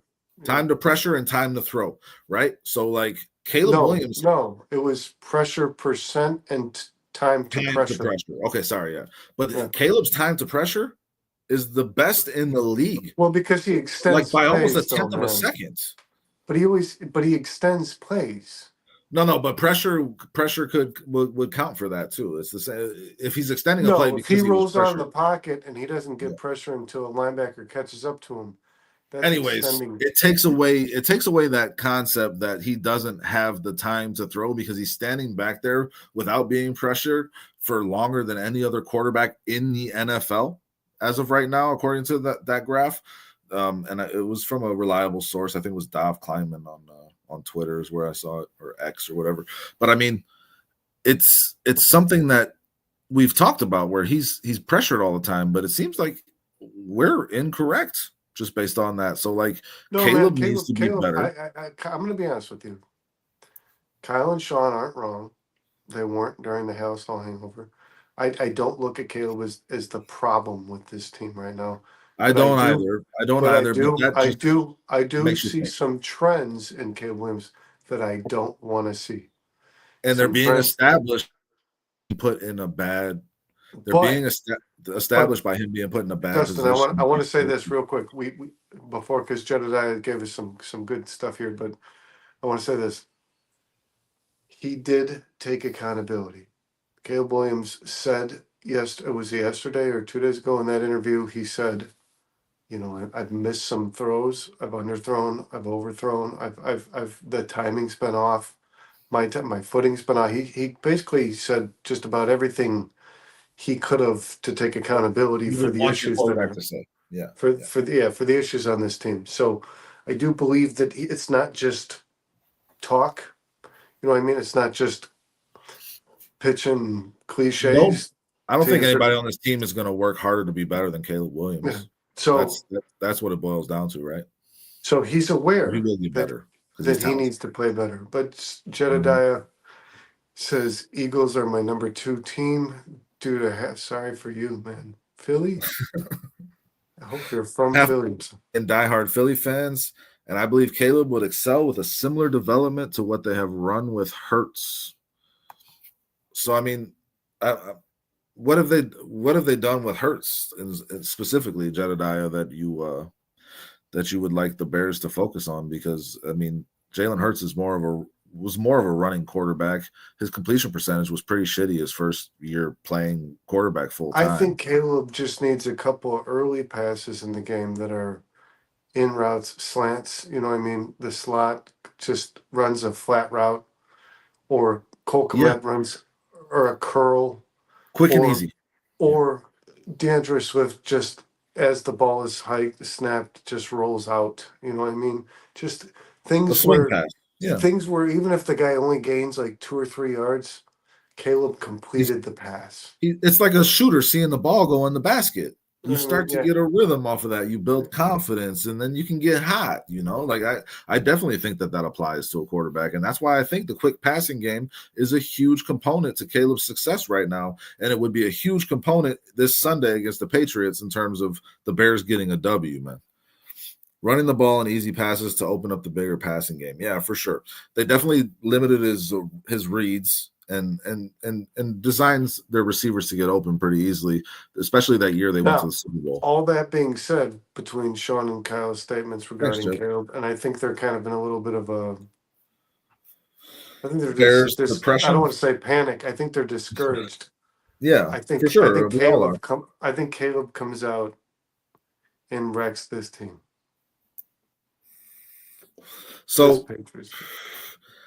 I agree with you, Brandon. I agree with you. I don't see this game being close. I really don't. I mean, a 6-point spread. I think the Bears. I think the Bears will cover that. I think the Bears will cover that. This is a game at home where the Bears are clearly a better team than they are on the road. This is a game against the team that's projected to be the worst team in football, have the number 1 overall pick as of right now by the Vegas odds makers. And this is a game that you can just clearly see that the talent on one side of the field is a lot better than the talent on the other side of the field. The Bears are a more talented team than the Patriots. And they're at home. They're at home, yes. So, and yes, having said that, if the Bears lose this game, I think it's really time to start questioning whether or not the Bears would make an in-season coaching change. If the Bears lose this game, you can't lose this game. We've said this the last 2 weeks. Hold on. If the Bears lose this game, mark my words, all 2 people. Oh, more people will watch it in the future. I know. Everybody who might watch this. Act like you've been here before. If the Bears lose this game, they will not win more games than last season. So they're a 7-win team? Yeah. Yeah. So yeah, this is the deal breaker, guys. This is going to decide the season. And I feel like, but here, I just said that last week. And I picked the Bears to win. I picked the Bears to win because of that. And what, we're doing it again this week? That makes us what? Fucking dumbass Bears fans is what that makes us, Brandon. No. Dumbass Bears fans. No, because this game was a win by every measure, no matter what happened with the Bears prior to it. Because this Patriots team is exactly who they're supposed to be, man. They are terrible. Yeah, but we're in an abusive relationship with the Chicago Bears, and we keep making excuses for them, man. That's really what it boils down to for me. I can't help but feel like I'm just making excuses for this team and trying to see a side of them that actually doesn't exist. I'm just trying to be optimistic. That's how I feel. But I do feel like they should win this game handily. And if they don't, well, I think they're going to be fine defensively. That's coaching. I think their offense needs to come out and score a few touchdowns, man. Is it too early to talk draft picks? Jedediah asks. Yeah, I think so. Here, I hope for a good one. I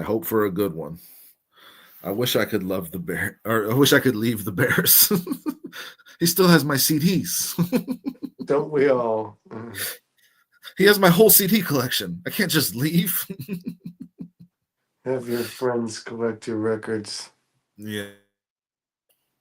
All right. You want to get into predictions? We think the Bears are going to win. We said that. Is there anything else we need to touch on? Go ahead. Nothing else we need to touch on? I know they will change one day, I swear. See, Jedediah likes this concept that I have. We're in an abusive relationship, man. We got to extract ourselves from this toxic environment that is being a Chicago Bears fan. But at the same time, like, it's what we know. It's comforting in a way. It's dysfunctional as fuck, guys. I said 24-10 on CSP, but I did say on that show, I always like to see the injury report on Thursday before I make it. That's why I like doing this show where I make my predictions. This is a perfect time to do this show, yeah. The injuries do not concern me too much. I do think the right guard position is easier to play for Larry Borom if he is, or is Larry Borom's healthy, right? Yeah, Larry Borom's fine, but I don't want to see him on the field. What are you talking about? No, but if Darnell Wright can't play, that's where he's going to be there, right? Oh, yeah, you're so right, dude. Why not and put Bates in at guard? Yeah. Right? Why not Matt Pryor at right tackle? I feel like you said this last week, though. Too. I don't know.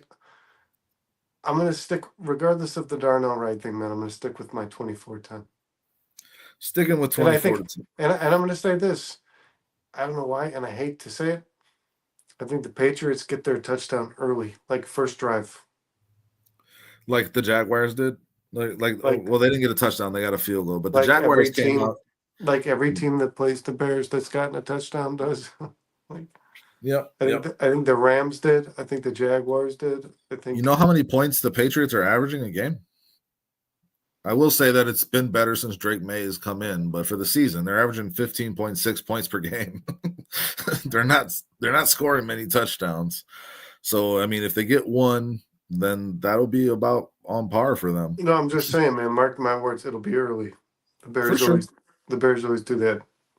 It'll be early. You'll be like, holy shit, the Patriots just opened this game 7-0, and then they won't score again besides maybe a field goal for the next 3 quarters. Okay. So 24-10. Bears go down early, but they come back and establish their dominance. And Jedediah says 15 points. All right, maybe we do win this week. Yeah, this is probably the worst team in the NFL, guys. It It's probably definitely is. the worst team in the NFL. All the more reason that the Bears should not lose this week. With Kyler Gordon practicing, I'm really hoping he plays. If we got Braxton Jones, yeah, I'm feeling good about that. I am. Montez Sweat being back. This offensive line for the Patriots is just not good, guys. The Bears are going to have 4 sacks in this game. And if they turn Drake May into a pocket passer That's what and I stop, thought, Dustin. 4 sacks. 4 sacks, yes.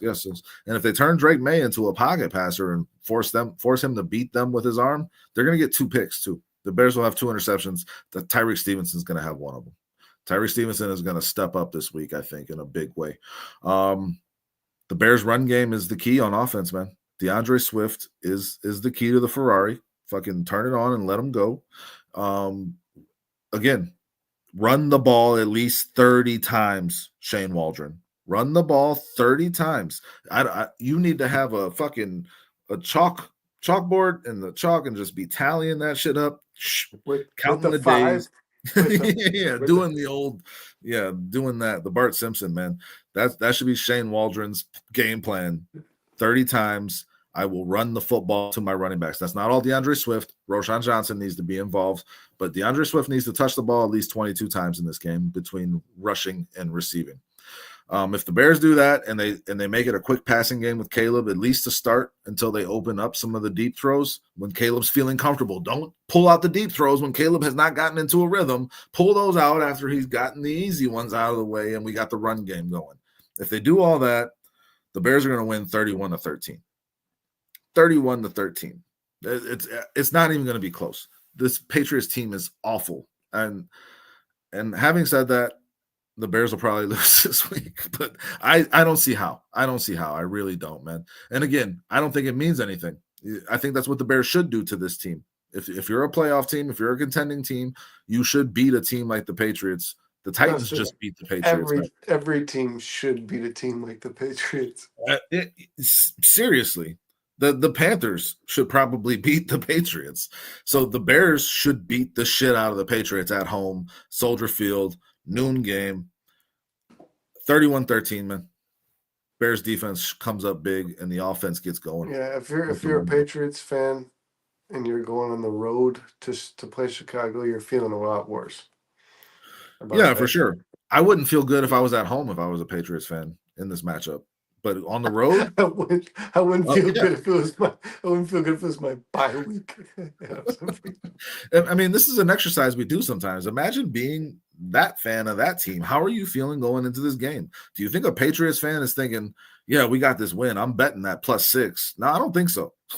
I don't think so. I think they might be taking that spread and making it +10, +12. Dustin, they're alternating that. Our new segment will end our show with fans' perspective.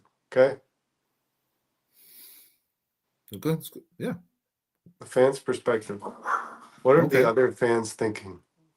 Next week will be interesting. Next week will be very interesting. Isn't your buddy a Patriots fan? What's he thinking? Have you talked to him at all about this game? You had to have, right? No, he just talks trash. He just says Bears they're gonna smoke the Bears. He's that kind of guy. You know what I mean?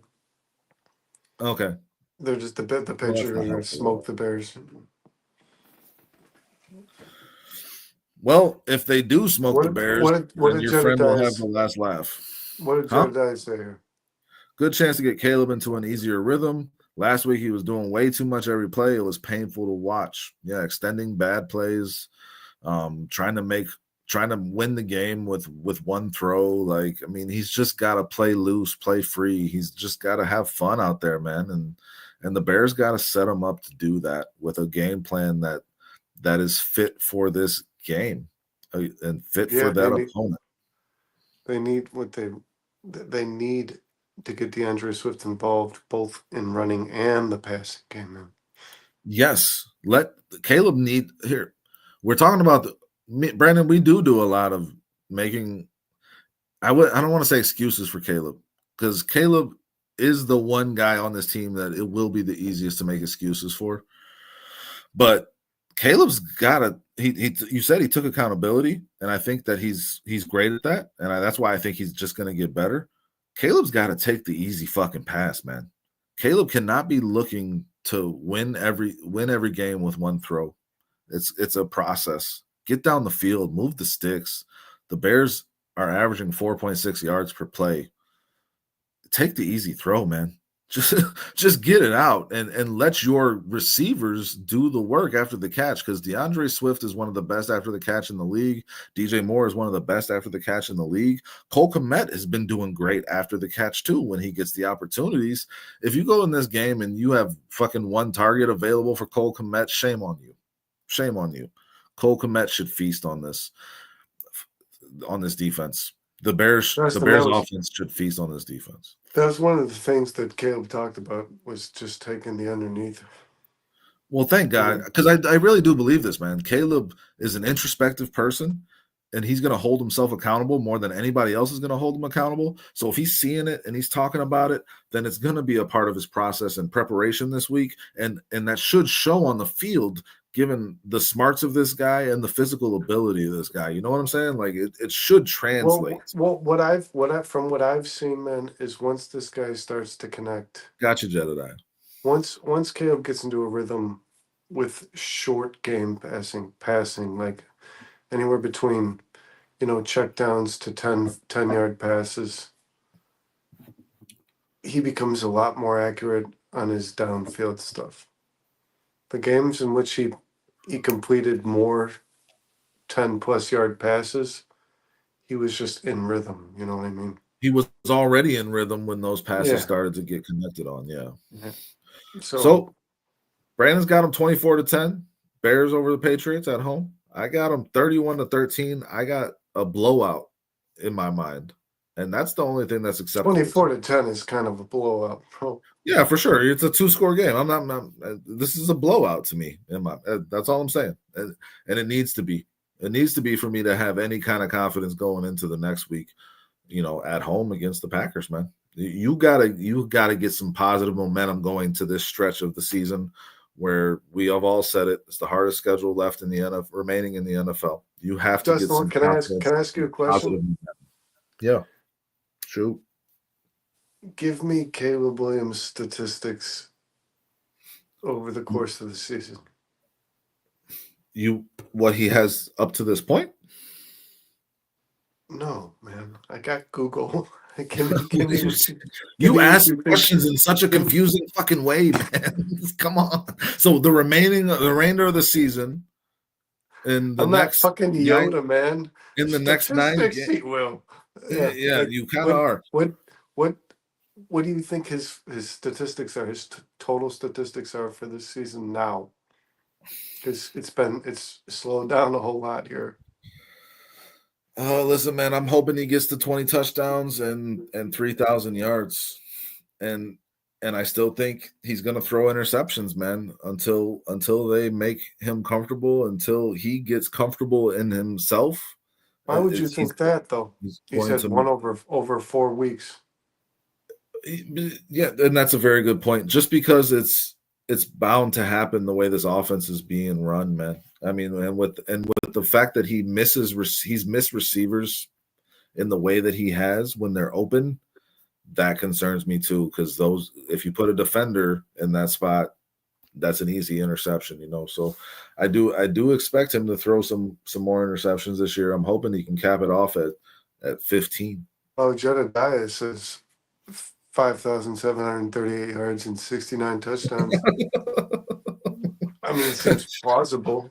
At the very Those are the least. numbers Sean threw out when he was going on his rant on Monday. He's like, "You said you're going to have 5,000 yards and 70 touchdowns, or not 50 touchdowns." I was like, "That, dude, I said 4,000 yards. You I guys said expected he was. You guys said he was going to cure cancer. You said it. Like, what are you talking about, man? Just like temporarily. No, Caleb. Yeah, like Caleb Williams. I expected him to throw for 4,000 yards. I did. So I'll wear that. I'll wear that, man.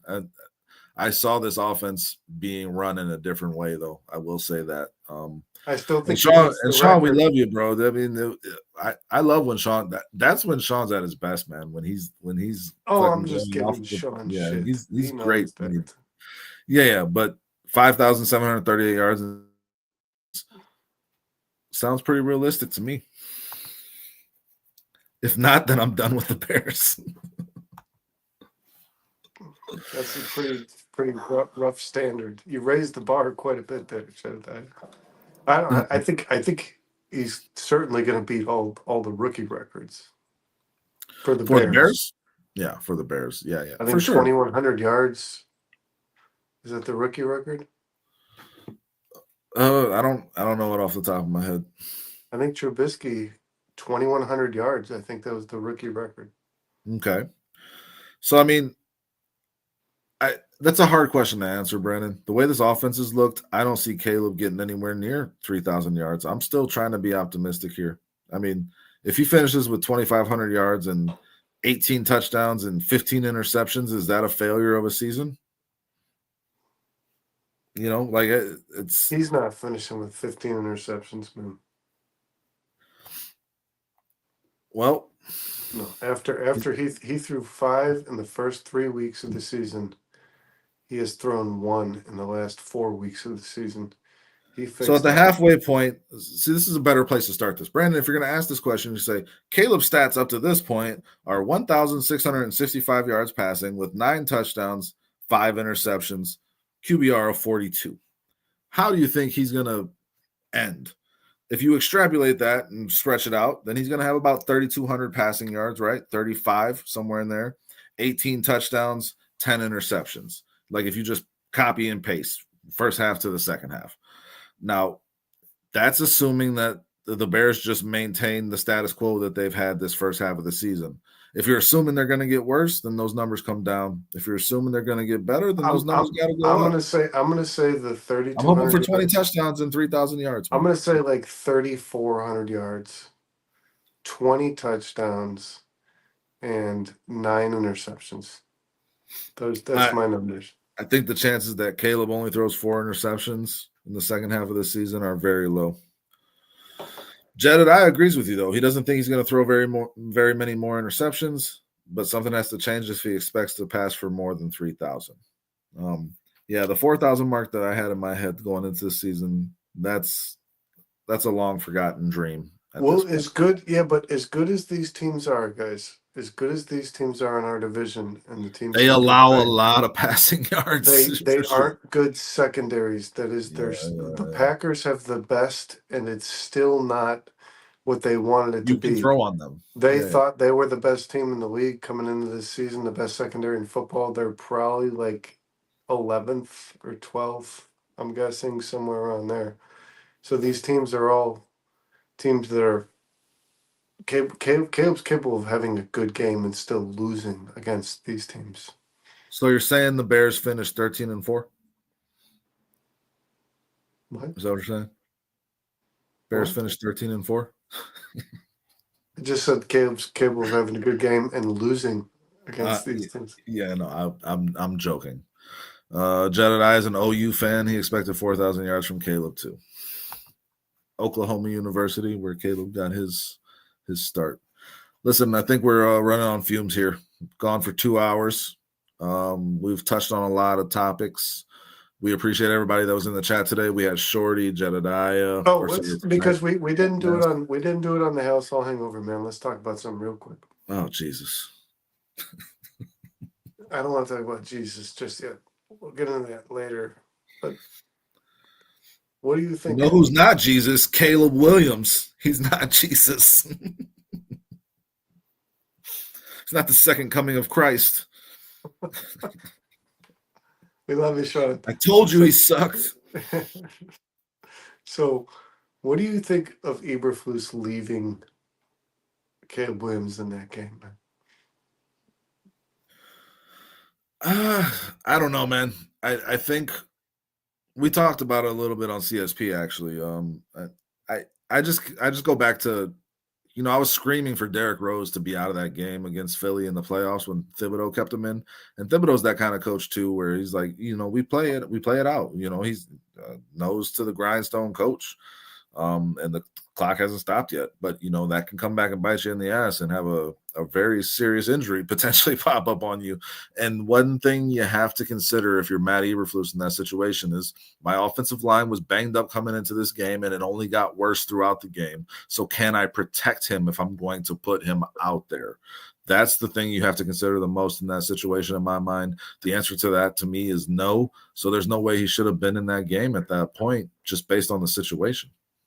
I think it's malpractice by the coach. Again, they don't think well situationally. They just don't.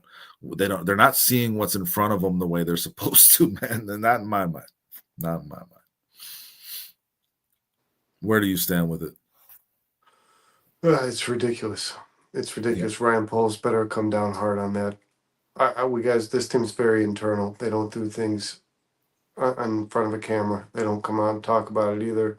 I hope Ryan Poles walked into Flus's office and ripped him a new one.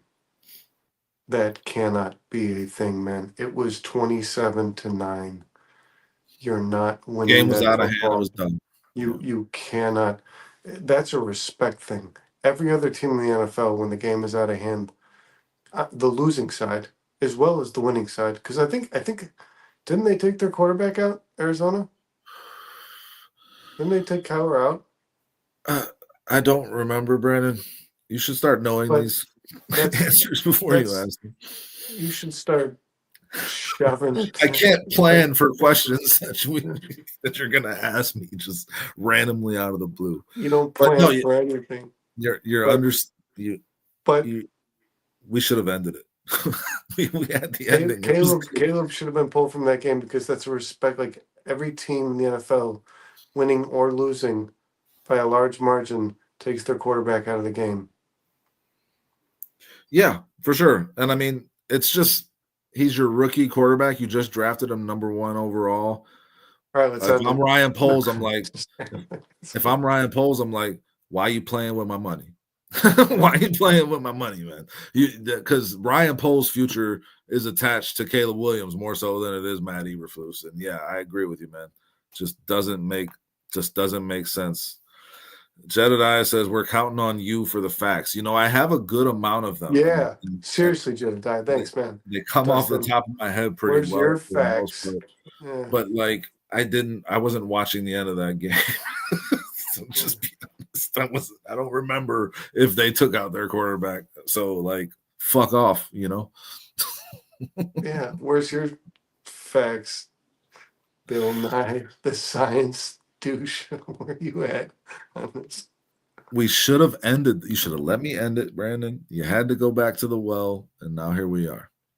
I wish we ended it so I didn't have to see your face for any longer. Oh, God. All right. Thanks, Jedediah. Hey, let's give a shout out to everybody in the chat. Yeah, I was in the middle of doing that when I was doing go back to this fucking conversation. It was Ant-Mass, it was Shorty, it was Bearski, and it was Jedediah, our superstar of the night.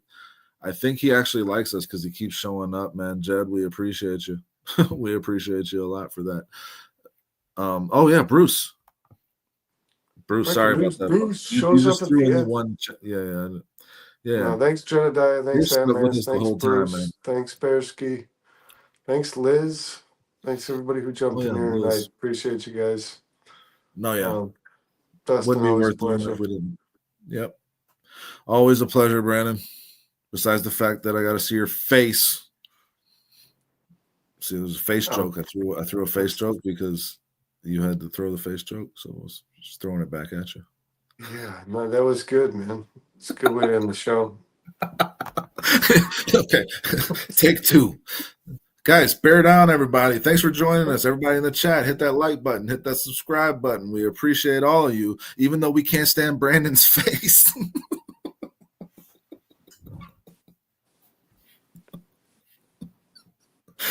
All right. Love you guys. Bear down. See you next week.